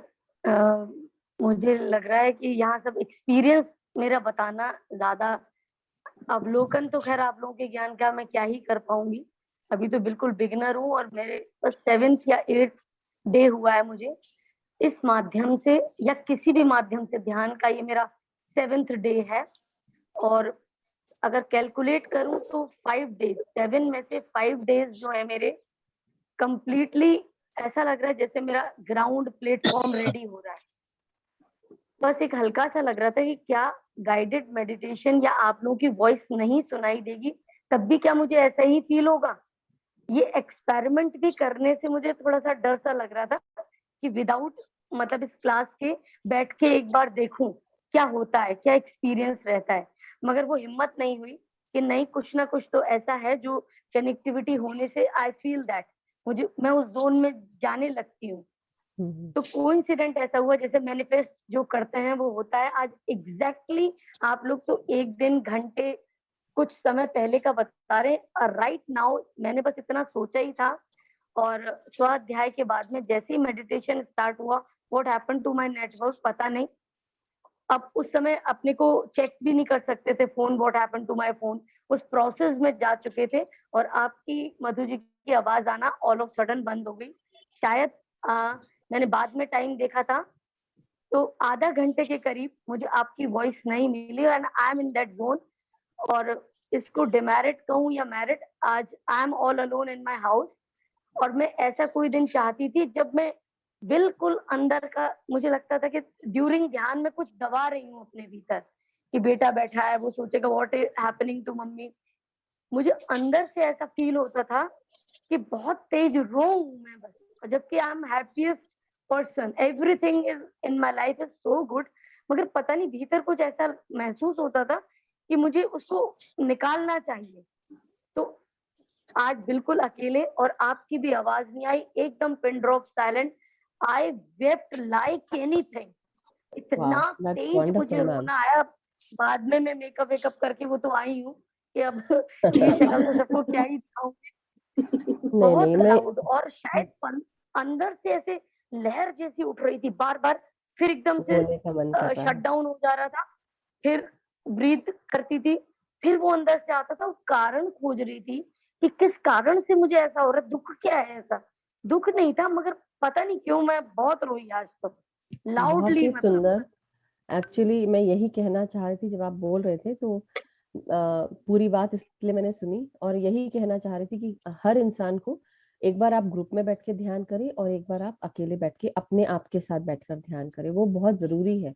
अपने आप के साथ बैठकर ध्यान करना भी, अपने आप को जानना, वही और यही मैंने कहा था कि आत्मबोध होना बहुत जरूरी है। अपने भीतर और गहराई में उतरते हुए अपने आप को जानना बहुत जरूरी है। तो जो लोग सुन रहे थे, जिनका नेटवर्क चल रहा था, आज यही बात कही थी मैंने। और जो आपके साथ हुआ वो बहुत ही सुंदर, कि आप आज अपने आप के साथ जुड़ पाए। आप जो भी अंदर ऐसा था कि जो निकल नहीं पा रहा था वो निकल गया, और आपने रोकर उस चीज को रिलीज कर दिया। So very wonderful, and this is what everyone needs to do. एक बार अपने आप के साथ बैठे दिन में, और एक बार ग्रुप में बैठ के करें, लेकिन करें जरूर। अपने आप के साथ बैठ के करना बहुत जरूरी है, कि तभी आप बैठ पाएंगे। नहीं तो ध्यान, हर इंसान फिर सोचता है कि नहीं, कोई ग्रुप ही ढूंढता रहता है कि मैं ग्रुप ढूंढूं और उसके साथ में करूं, लेकिन अपने आप के साथ बैठ के करना बहुत अच्छा है। तो आपने जो किया वो अच्छा हुआ, जो होगा वो अच्छा होगा, और जो आने वाला है वो भी अच्छा होगा। Thank you Pratiksha ji. Thank you Pratiksha ji. और जो रोना आ रहा है ना, रो लीजिएगा। हमें नहीं पता होता है कितने समय का हमने दबा रखा है, करेक्ट। पीछे का भी दबा के रखा है। हमारा जो इमोशनल बॉडी है, हमें नहीं पता हम कितना दबा के चल रहे हैं। तो वो जो हीलिंग हो रही है ना, हम जो समझते हैं that this moment I am happy और whatever it is, but जो हमारा रोना छूटता है, कई लोगों के एक्सपीरियंसेस होते हैं वो सिर्फ ध्यान में रोते रहते हैं, क्योंकि वो हमारी इमोशनल हीलिंग, हमारी जो इमोशनल बॉडी है उसकी क्लींसिंग होती है। सॉरी, मेरी आवाज डबल डबल रिपीट हो रही है क्या? नहीं, मुझे तो बिल्कुल ठीक आ रही है मधु जी आपकी। तो यही जैसे जब हम हमारी मृत्यु हो जाती है, तो हमारा जो एस्ट्रल शरीर है, हमारा जो कॉजल शरीर है, सुप्रा कॉजल है, तो उन सब में ये सारी चीजें रह जाती हैं। और धीरे धीरे क्या होता है, जब हम दोबारा जन्म लेते हैं और ये सारी चीजें उसके साथ जुड़ी होती हैं, तो हमारे शरीर में तकलीफें, स्ट्रगल्स, बहुत सारी चीजें, इमोशंस, ये सब रहते हैं। हमें पता नहीं होता कि हम क्यों ये ऐसा महसूस कर रहे हैं, जबकि हमारा जीवन टोटली अलग है। मगर जो आपने आज महसूस किया तो कहीं दबा हुआ था, किसी जन्म का होगा या इसी जन्म में कभी, और वो सब चीजें आज आप वो रिलीज कर पाए हैं। तो इसलिए जब हम बोलते हैं ध्यान करने के लिए, तो उसका रीजन ये होता है कि हम जब ध्यान से जुड़ जाते हैं तो हमारे वो जो तीनों शरीर है उसकी चीजें भी हमको याद आने लगती हैं और पता चल जाता है। तो वही आज जब हम आत्मयोगी भव की जो ये ध्यान महाचक्रम का अहिंसा धर्म पढ़ रहे थे, तो उसमें यही लिखा हुआ था कि ज्ञानी कौन है और ब्रह्म ज्ञानी कौन है। ज्ञानी वो है जो इसको इस जन्म का पता है, जो उत्तम है, लेकिन जो पुरुष उत्तम है। लेकिन जो ब्रह्म ज्ञानी है उसको अपने सारे जन्मों का ज्ञान हो जाता है, भान हो जाता है। और वही जैसे हमारे श्री कृष्ण भगवान है, पुरुषों में उत्तम पुरुषोत्तम। तो वेरी वंडरफुल। और इसलिए आपको आज वो महसूस हुआ कि कहीं ना कुछ दबा था मेरा और वो रिलीज हो गया। तो रोना बहुत जरूरी है। जैसे बोलते हैं ना, हर मून फेज पे, जैसे नया न्यू मून होता है और फुल मून होता है, फिर फुल मून के बाद फिर अमावस्या आती है, अमावस्या के बाद फिर न्यू मून। तो वैसे ही जब आपका ये कई बार क्या होता है कि आपका मन करता है रोने का, तो उसको हम पर्जिंग कहते हैं, और वो पर्जिंग करना बहुत जरूरी है। You need to release your emotions. Once you start releasing your emotions, कई बार होता है कि हम, बात तो इतनी सी है, छोटी सी है, बहुत कम ही है, लेकिन एक बार जब आप रोना शुरू करते हैं तो ऐसा लगता है वो धारा बहती जा रही, लगता है गंगा बहा देंगे, गंगा निकाल देंगे आप। तो वो चीज भी होना, रिलीज होना बहुत जरूरी है। तो wonderful. Thank you so much. Thank you Pratiksha ji, thank you. जी, तो और कोई अपना शेयरिंग एक्सपीरियंस, किसी का कोई क्वेश्चन? आई थिंक सब डन है। तो thank you so much Madhu ji. Thank you. सबसे पहले तो आपका बहुत बहुत धन्यवाद, जो आपने वाकई बहुत समय दिया हमें, जो आपके लिए एक अलका जी ने फिर से हैंड रेज किया है क्या? हाँ जी मधु मैम, आप जो कैजुअल बॉडी और जो और शरीर है, 5 शरीर, हाँ हाँ जी, जी, 7 शरीर, उनके हमारे बारे 7 में शरीर। भी। हाँ जी, जो क्राउन चक्रा के ऊपर जो है 5 चक्रास, उनके बारे में डिटेल में कभी हमें जरूर बताना। बिल्कुल, बिल्कुल। हाँ जी, बिल्कुल, पहले हम अपने 7 शरीर जानेंगे, उसके बाद हम ऊपर के शरीर और नीचे का हम जानेंगे क्योंकि वो तो चक्रास है, मगर पहले हम अपने 7 शरीर के बारे में जानेंगे, तो हाँ, बिल्कुल। ज़रूर उसके बारे में बताऊँगी मैं। थोड़ा हाँ थोड़ा जी, एक एक एपिसोड में कवर होता है, तो हम लोग इजी उसको कहना चाहिए बिल्कुल, ग्रेस्प भी कर पाते। बिल्कुल, हाँ बिल्कुल, जी, ज़रूर। ठीक है जी, thank you ma'am. Thank you Alka ji. Okay, okay, thank you so much Madhu ji. Thank you, thank you. आप सभी लोग यहाँ पर जुड़े, उसका बहुत बहुत धन्यवाद। और thank you sir, Sunil sir, मैं चाहूंगी कि आप फिर से एक बार फिर सेल्फ ग्रुप में आए। जब भी आपको वक्त मिले मैं आपको फोन कर लूंगी। तो thank you Madhu ji, thank you so much. I know thank you. समय आपका थोड़ा सा टाइम, और आप बिजी भी बहुत रहते हैं। बहुत नहीं, सभी, और देखिए हम सभी बहुत ब्लेस्ड सोल हैं कि हम सब मिलकर इस स्वाध्याय कर पाए, सुन पाए, समझ पाए और जुड़ पाए, वो बहुत बड़ी बात है, जो भी जुड़े। मगर ये बात ज़रूर है कि मैं आपका आभार करना चाहती हूँ, देना चाहती हूँ, क्योंकि आप सोच भी नहीं सकते कि मेरे लिए ये जैसे वरदान मुझे मिल गया कि मुझे स्वाध्याय करने का मौका मिला। मैं तो पढ़ना चाह रही थी बुक, और इस तरह से मुझे मिलेगा ये तो मैंने सोचा ही नहीं था। और जैसे ही आपने मुझे बोला तो इसलिए मैं तुरंत ही रेडी हो गई, क्योंकि मुझे तो ये चाहिए ही था कि मैं किसी तरह से ऊर्जा से जुड़ूं कि बस मैं पढ़ना शुरू कर दूं फिर से दोबारा।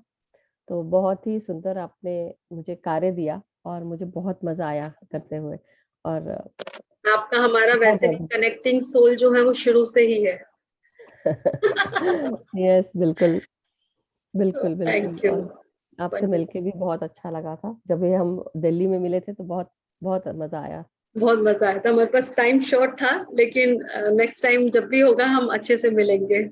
बिल्कुल, बहुत ही बिल्कुल, शॉर्ट था हमारे पास, बिल्कुल। यस, बट उस शॉर्ट समय में भी हमने बहुत मस्ती कर ली। बहुत मस्ती की थी। It was very wonderful. या thank you Ritu ji. Okay, thank you so much. Thank you everyone. Thank you.